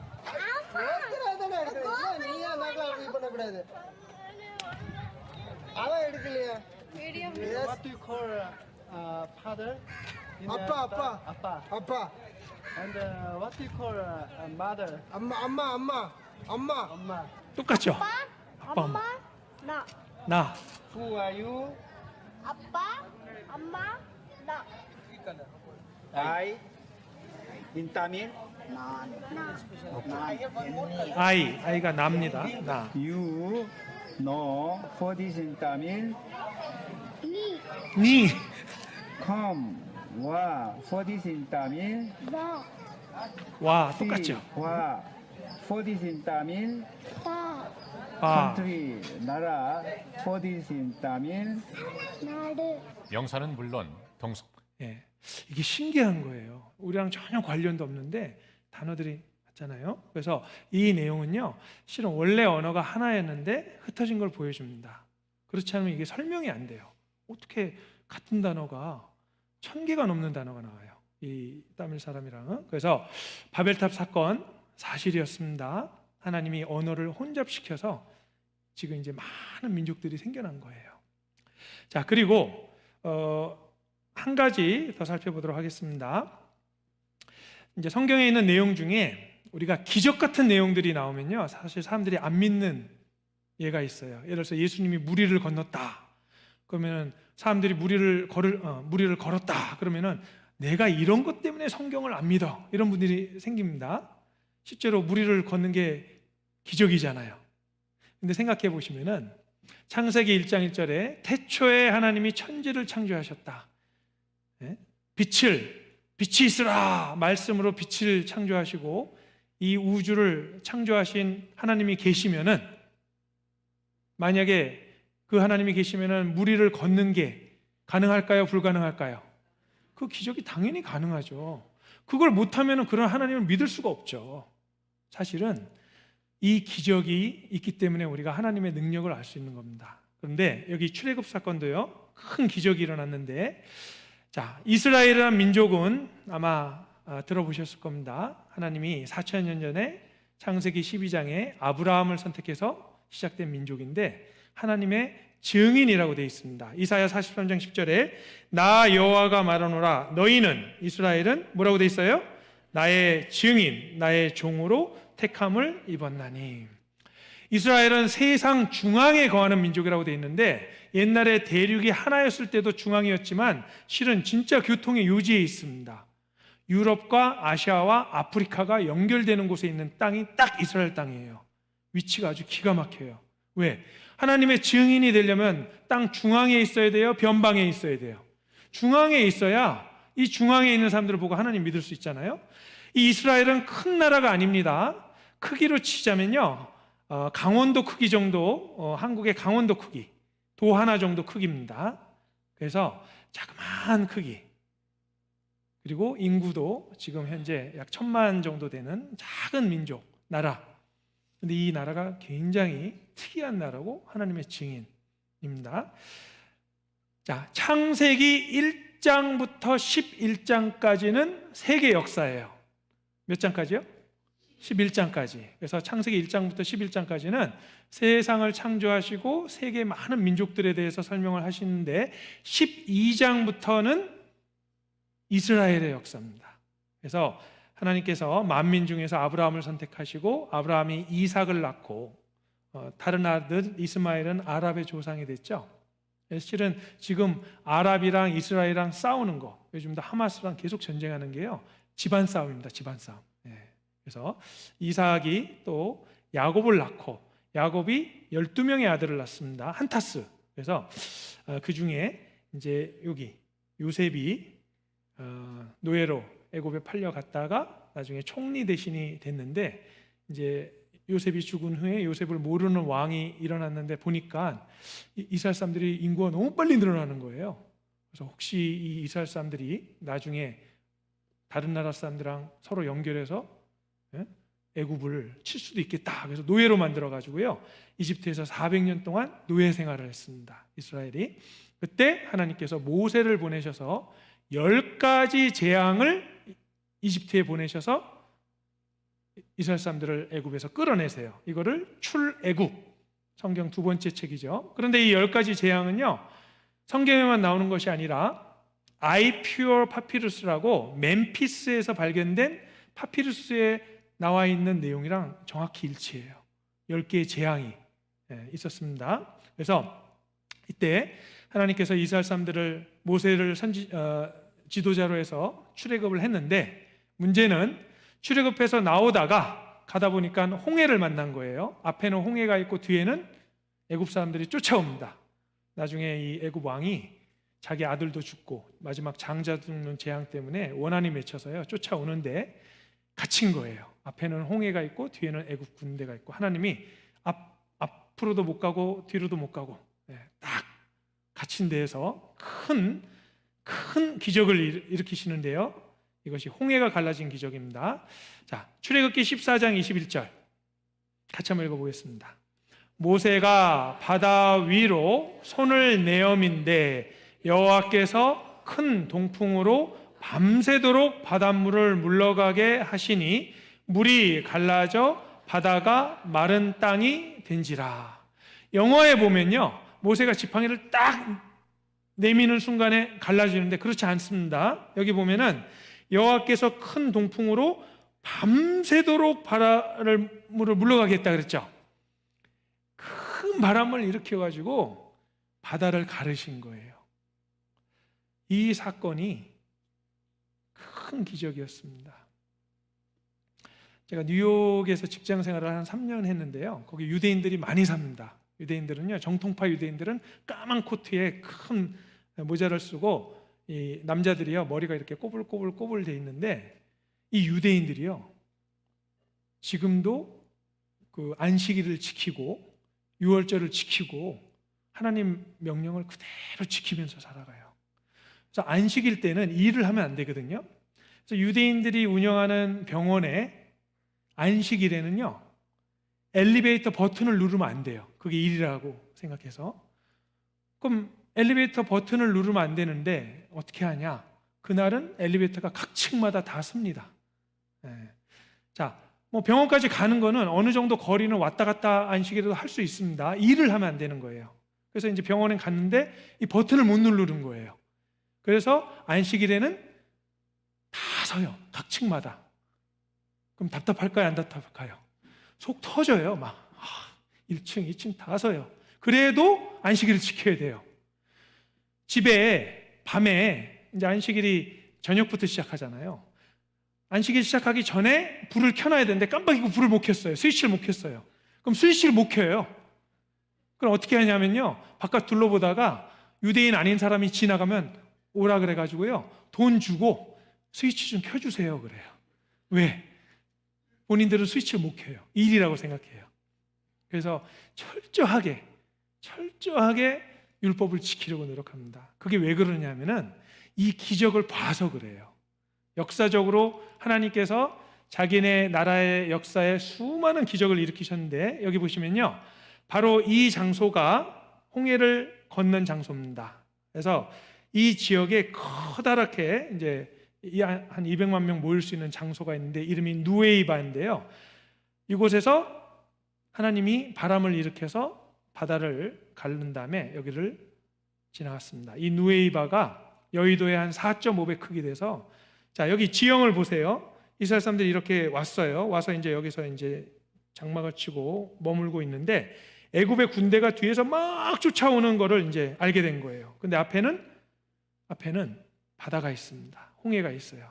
그래서 여기서 하나님이 큰 기적을 일으키셔서 이 바다를 건너게 하셨습니다. 길이는 약 16km, 폭은 한 6km 정도. 희한하게요, 요 바다 홍해 내부를 얼마나 깊은가를 살펴보면요, 이 위쪽과 아래쪽은 굉장히 깊습니다. 1000m가 넘어서 뭐 물이 없어도 건너갈 수가 없어요. 그런데 딱 요 누에이바에서 연결되는 요 지역만 얕아서 잠깐 내려갔다가 올라오면은 건너갈 수 있게. 이걸 어떻게 알게 되느냐? 요즘은 이제 그 바다 밑에 있는 지형을 다 살펴보고 알아봅니다. 중요한 것은 이스라엘 사람들이 바다를 건넌 뒤에 애굽 군대가 쫓아서 들어왔어요. 왜? 이 바로가요, 원수 갚기 위해서 끝까지 쫓아간 겁니다. 그런데 바로의 군대가 들어왔을 때 하나님께서 물을 다시 돌아오게 해서 이 바로의 군대가 다 죽어버린 겁니다. 자, 출애굽기 14장 28절 같이 한번 읽어보시겠습니다. 물이 다시 흘러 병거들과 기병들을 덮되 그들의 뒤를 쫓아 바다에 들어간 바로의 군대를 다 덮고 하나도 남기지 아니하였더라. 자, 애국군은요, 철 병거가 있었습니다. 지금으로 치면 거의 탱크 같은 거예요. 말들이 끌어서 병거를 타고 수많은 애국 군대들이 쫓아갔어요. 바다가 갈라지니까. 근데 하나님이 그때 물을 다시 들어오게 해서 멸망시킨 겁니다. 한 명도 남기지 않고 다 죽였다, 이렇게 되는데 한번 보시겠습니다. Levante o cajado e estenda a mão sobre o mar. 모세입니다.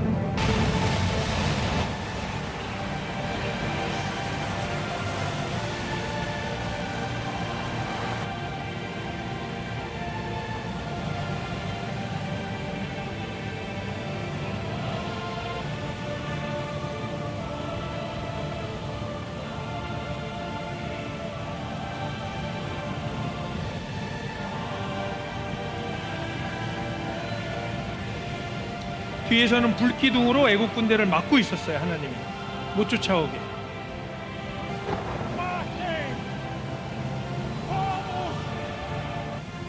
이스라엘 사람들 약 200만 명 정도가 이제 건넙니다.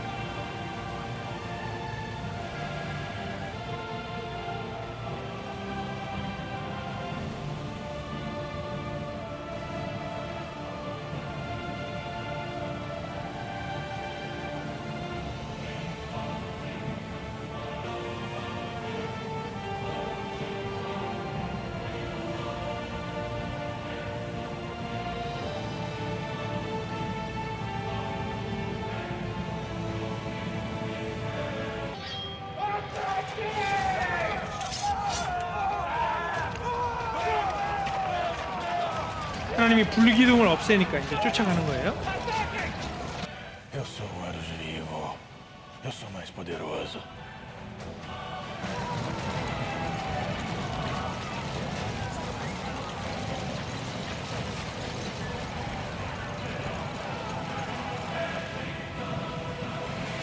Estende tua mão sobre o mar novamente.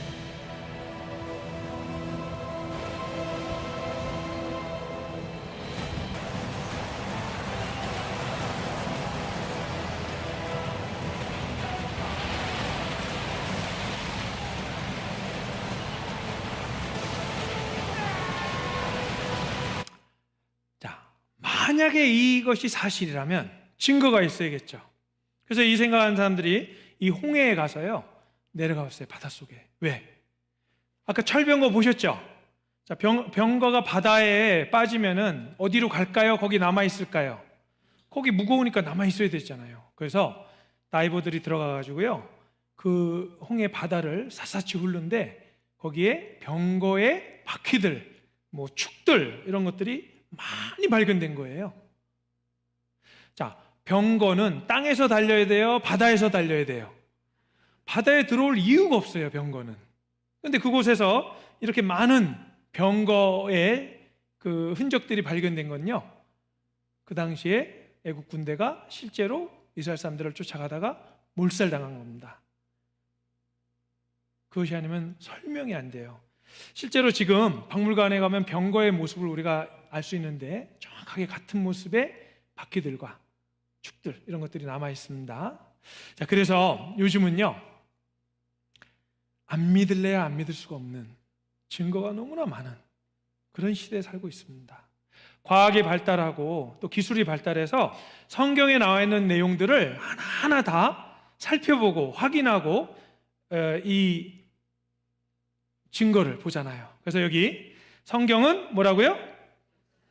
역사적 사실이다. 역사적 사실이다. 예, 이게 사실입니다. 그래서 사실은 이 고고학자 윌리엄 람세이라는 사람이 있었습니다. 하나님 안 믿는 사람이라 가지고요 성경이 잘못됐다는 거 증명하려고 온 그 아시아를 막 돌아다니는 사람이에요. 여기 영국의 학자 윌리엄 람세이는 오로지 누가복음과 사도행전에 기술된 성경적 역사를 어떻게 하라고요? 논박 잘못됐다는 거 살펴보려고 목적으로 약 130년 전에 젊은 나이에 소아시아를 여행했다.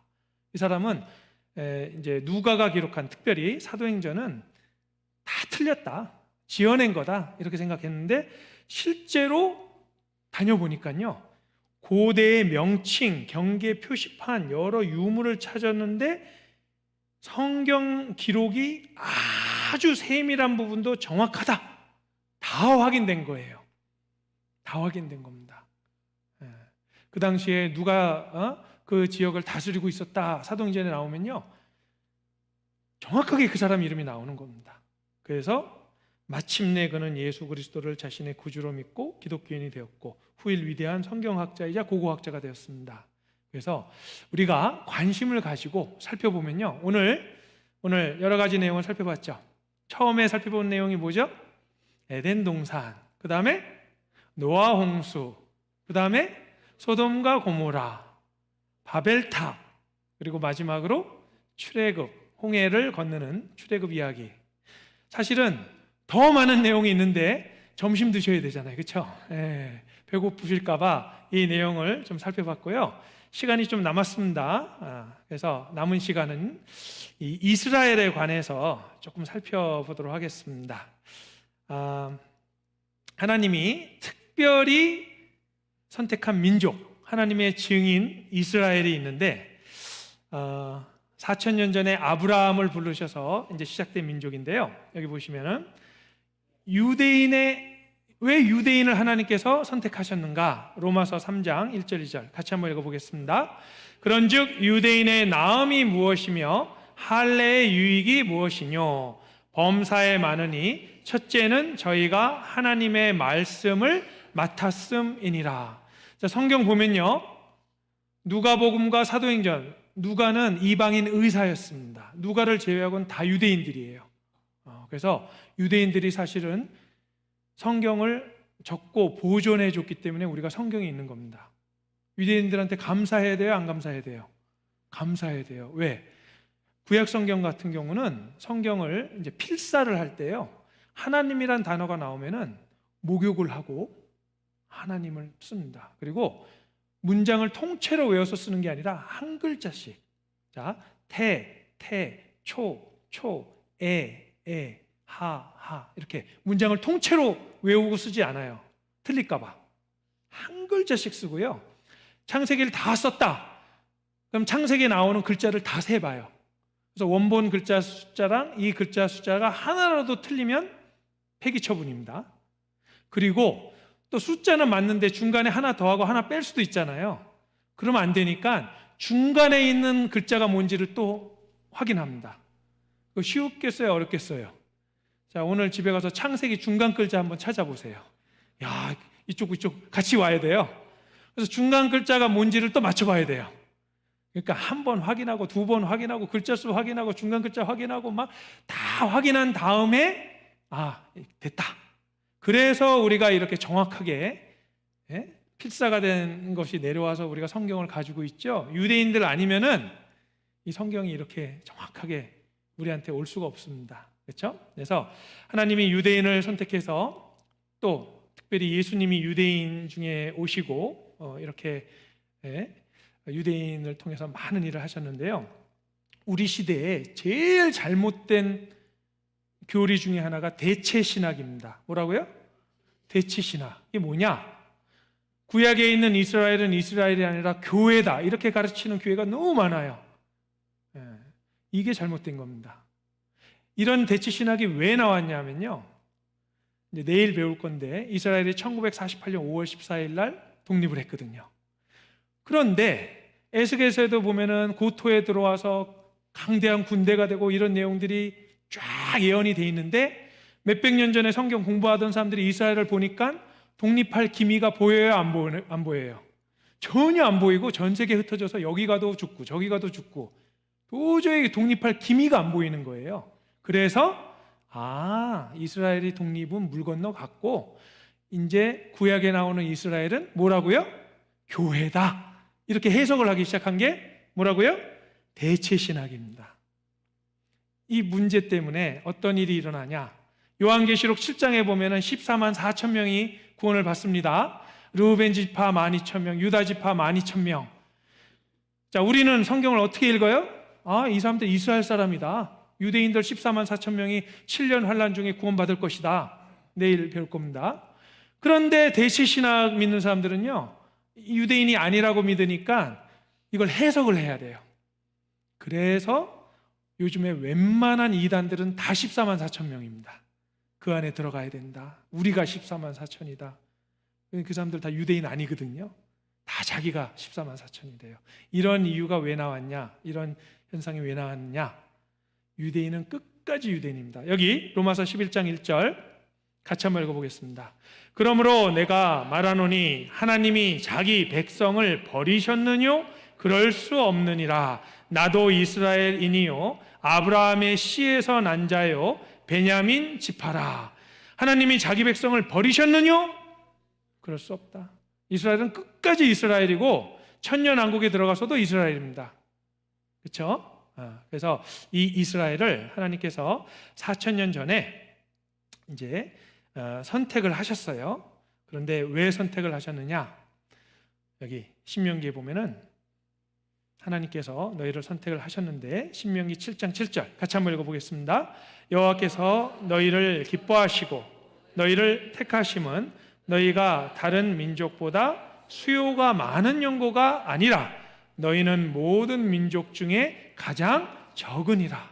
지금 작은 민족을 선택하셨어요. 왜? 작은 민족이어야만 하나님의 능력이 나타납니다. 자, 여기 보면은 이 사람이 거인이랑 싸우려고 그러는데 이스라엘입니다. 자, 거인이랑 이 사람이랑 싸우면 누가 이기겠어요? 거인이 당연히 이기죠. 발로 한 대 차면 되잖아요.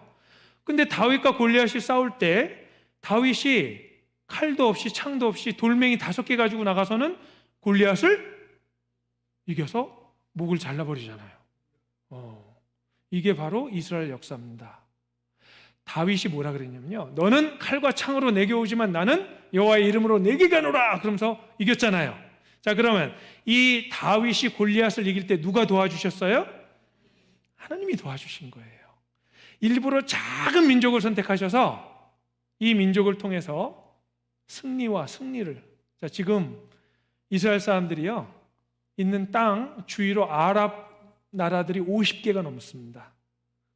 50개 넘는 아랍 사람들이 이스라엘을 없애버리려고 수없이 많이 시도를 했는데 이스라엘은 한 번도 지질 않았어요. 왜? 하나님이 선택하시고 하나님이 도와주셨습니다. 자, 그래서 창세기 12장 1절에서 3절이 이게 이제 이스라엘 역사의 시작인데요. 제가 읽어보겠습니다. 여호와께서 아브라함에게 이르시되 너는 너의 본토 친척 아비 집을 떠나 내가 내게 지시할 땅으로 가라. 내가 너로 큰 민족을 이루고 내게 복을 주어 내 이름을 창대케 하리니 너는 복의 근원이 될지라. 너를 축복하는 자에게는 내가 복을 내리고 너를 저주하는 자에게는 내가 저주하리니 땅의 모든 족속이 너를 인하여 복을 얻을 것이니라 하신지라. 실제로 역사적으로요, 이스라엘을 축복하고 이스라엘을 도와준 나라는 다 잘 됐습니다. 네. 영국이 잘 됐고 지금은 미국이 세계 최강인 이유가 미국의 유대인들이 몇 명인지 아시죠? 600만 명이 있어요. 어마어마하게 많은 숫자의 유대인들이 미국에 있습니다. 그래서 미국이 유대인들을 다 받아들여주고 다 보호해주고 하나님 축복해 주시잖아요. 자, 그런데 여기 보면은 아브라함에게 세 가지를 축복해 주셨는데 내가 내게 지시할 땅으로 가라. 어느 땅이죠? 가나안 땅. 내가 너로 큰 민족을 이루게 하였다. 무슨 민족이죠? 이스라엘. 너는 복의 근원이 될지라. 아니, 우리가 이스라엘 때문에 복 받은 게 뭐가 있어요? 근데 있습니다. 이스라엘 통해서 예수님이 오시고 예수님을 통해서 우리의 영혼의 구원을 받잖아요. 그래서 이 아브라함이요, 원래는 우르라는 곳에, 지금 이라크 지역입니다, 우르에 있다가 하나님 말씀하신 대로 가나안 땅으로 갔는데요, 처음에는 하란으로 가서 이곳에서 아버지 데라가 죽은 후에 가나안 땅으로 갔습니다. 근데 이 우르라든지 하란이 실제로 다 있는 지명이에요. 아브라함의 고향 우르 세단장, 이라크에 있는 곳입니다. 여기가 바로 우르 유적지입니다. 이 우르가요, 굉장히 발전한 도시였어요. 그리고 우르에 지구라트가 있는데, 지구라트 뭐냐면 신전입니다. 신전. 우르에 있는 지구라트가 그 지역에 있는 지구라트 중에 최고로 큰 지구라트예요. 그 얘기는 우르가 굉장히 발전한 도시였다는 뜻이죠. 근데 아브라함은 하나님이 가라 그러니까요, 이 편안한 삶, 안락한 삶 다 버리고 가나안 땅에 와서는 장막에 거했잖아요. 장막에. 근데 이 우르가 지금도 남아 있습니다. 4,000년 전에 아브라함이 살던 곳이에요. 하란은 지금도 사람들이 살고 있어요. 유적이 아니라 터키에 하란이 있습니다. 이 얘기는 뭐냐면은 성경에 나와 있는 아브라함을 부르신 사건이 사실이라는 뜻이에요. 역사적인 사실. 근데 하나님이 가나안 땅, 젖과 꿀이 흐르는 그 가나안 땅을 이제 허락해 주셨습니다. 근데 이제 중요한 것이 뭐냐면요, 하나님이 이스라엘을 선택한 다음에 언약을 맺었는데 이 내용이 참 중요합니다. 이스라엘이 순종을 하면은 하나님이 어떻게 하시기로 하셨어요? 축복을 하시겠다. 순종하면. 네. 어떤 애가 이런 말을 해요. 우리 엄마는 맨날 좋은 말만 해요. 그래요. 그래서 그러니 엄마가 좋은 말만 하는구나. 예, 우리 엄마가 너 좋은 말 할 때 들어. 맨날 그런대요. 너 좋은 말 할 때 들어. 우리 엄마 맨날 좋은 말만 한대요. 자, 부모님이 제일 원하는 게 뭐냐면 순종이죠. 순종. 하나님도 똑같으세요. 순종하면 복 준다. 그런데 불순종하면 뭐가 있어요? 저주가 있다. 이스라엘을 왜 선택하셨느냐? 우리에게 이 내용을 미리 보여주시고 교훈으로 삼으시기 위해서 그러신 겁니다. 이걸 좀 살펴봐야 돼요. 그리고 마지막 시대, 예수님 오시기 전에 이스라엘을 어떻게 해주신다고요? 회복한다. 이거 이제 내일 배울 겁니다. 그래서 이스라엘 역사를 잘 보면요, 하나님을 부정할래야 부정할 수가 없어요. 자, 하나님께서 신명기 28장에 이렇게 말씀하셨습니다. 내가 내 하나님 여호와의 말씀을 어떻게 하면요? 순종하면 이 모든 복이 내게 임하여 내게 미치리니 성읍에서도 복을 받고 들에서도 복을 받고 내 몸의 소생과 내 토지의 소산과 내 짐승의 새끼와 우양의 새끼가 복을 받고 내 광주리와 떡반죽 그릇이 복을 받고 들어와도 복을 받고 나가도 복을 받고. 복이 몇 번 나와요? 7번. 성경에서 7번은 완전수입니다. 순종하면 완전한 복을 주시겠다고 약속했어요. 좋죠? 네, 그런데 그 뒤에 보면요, 똑같은 내용인데 반대예요. 하나님 말씀 불순종하면 저주가 임할 것인데요, 이 저주도 몇 번 나와요? 7번 나옵니다. 그래서 하나님께서 이스라엘 민족의 역사를 통해서 우리에게 가르쳐 주시려는 건요, 하나님께 순종하면 어떻게 되고 불순종하면 어떻게 되는 것을 미리 보여주시는 거예요. 반에 애들이 많은데 막 시끄럽게 떠들고 있으면은 선생님이 다 혼낼 수 없잖아요. 한 명만 딱 데리고 나서 왜 조용하라는데 안 하니? 그러고 혼내면 다른 애들이 그걸 보고 조용해야 안 해요. 나도 떠들면 맞겠다. 조용하잖아요. 그렇죠? 그래서 사실은 우리나라가 하나님의 성민이 안 된 게 다행입니다. 잘 보면요, 이스라엘은 계속 얻어 터졌어요. 하나님께서 너희 섬길 자를 오늘날 택하라. 하나님을 택하든지 우상을 택하든지 택하라 그랬는데, 대부분 이스라엘 역사를 보면은 하나님을 선택한 것이 아니라 누굴 섬겼어요? 우상을 섬겼습니다. 아니, 출애굽해서 나왔는데 아까 보셨잖아요. 그 홍해를 가르고. 근데 모세가 십계명 받으려고 시내산 올라가서 조금 늦게 내려오니까 당장 뭘 만들었어요? 금송아지를 만들었어요. 왜 만들었냐면요, 이 이집트에 있을 때 아피스라는 신입니다. 이게 아피스라는 소신을 섬겼어요. 그러니까 이제 그 버릇이 나와서 그렇게 된 겁니다. 그리고 나중에 가서는 계속해서 바알을 섬기잖아요. 바알 아시죠? 성경에 자주 등장하는 신인데 무슨 신이냐면은 물질적인 축복을 주는 신입니다. 잘 살게 해주는 신이에요. 자, 그러면 우리가 이렇게 생각해요. 야, 이스라엘 사람들은 참 고집도 세다. 하나님이 순종하면 복 준다 그러는데 왜 자꾸 바알을 섬기고 이방신을 섬겼을까? 우리도 다르지 않습니다. 지금 대한민국 살아가는 우리는요, 우리에게 우상은 뭐냐면 물질이에요. 물질. 그거 아세요? 사람들이 하나님 안 믿고 자꾸 말씀 배우러 오자 그래도 안 오는 이유가요, 물질이 신입니다. 자, 여기 보세요. 14개 국가에 설문조사를 했습니다. 삶에서 가장 중요하고 삶을 의미 있게 만드는 게 무엇일까? 그렇게 물어봤어요. 그랬더니 자, 17개 선진국에게 이 질문을 했는데 14개 국가에서는 뭐라 그랬냐면 가족과 아이들이 내 삶에 가장 중요하다 그랬습니다. 14개 국가에서는. 그런데 3개 나라만 가족이 아니라 딴 얘기했어요. 딴 게 더 중요하다. 자, 한국과 스페인과 대만 3나라가 딴 게 더 중요하대요. 가족보다 더 중요한 게 있대요. 스페인은 건강이 최고다 그랬어요. 그것도 이해가 되죠. 건강이 최고다. 대만은 사회가 최고다. 같이 살아가는 사회가 최고다. 우리 자랑스러운 대한민국은 뭐라 그랬을까요? 물질이 최고다. 물질을 한마디로 하면 돈입니다. 돈. 제가 이거 보고 좀 너무 창피했어요. 야, 17개 나라 중에 14개 나라는 가족이 내가 살아가는 이유다. 근데 우리는 가족 필요 없어요. 가족 필요 없어요. 제일 중요한 게 뭐냐? 돈이다, 돈. 자랑스럽죠? 네. 이것이 바알신입니다. 근데 이스라엘 사람들도 똑같았어요. 하나님을 떠나고 어떤 왕은요, 유다의 여호야김 왕은 성경 말씀이 그렇게 듣기 싫어서 성경 말씀을 다 불태워버리고, 그래서 나중에 하나님이요, 저주를 실제로 내리셨습니다. 그래서 하나님이 이방을 들어서 심판하셨어요. 자, 이스라엘의 초대 왕은 사울 왕입니다. 하나님께 불순종해서 다윗 왕을 세웠는데 이 다윗 왕 때 큰 축복을 받았습니다. 여러 날 정복하고 정말 하나님이 복에 복을 주셨어요. 근데 솔로몬이 왕이 된 다음에 나중에 우상을 섬기고 이방 여인, 어제 말씀드렸죠. 처와 첩이 1000명 이방 여인들을 결혼을 해가지고요.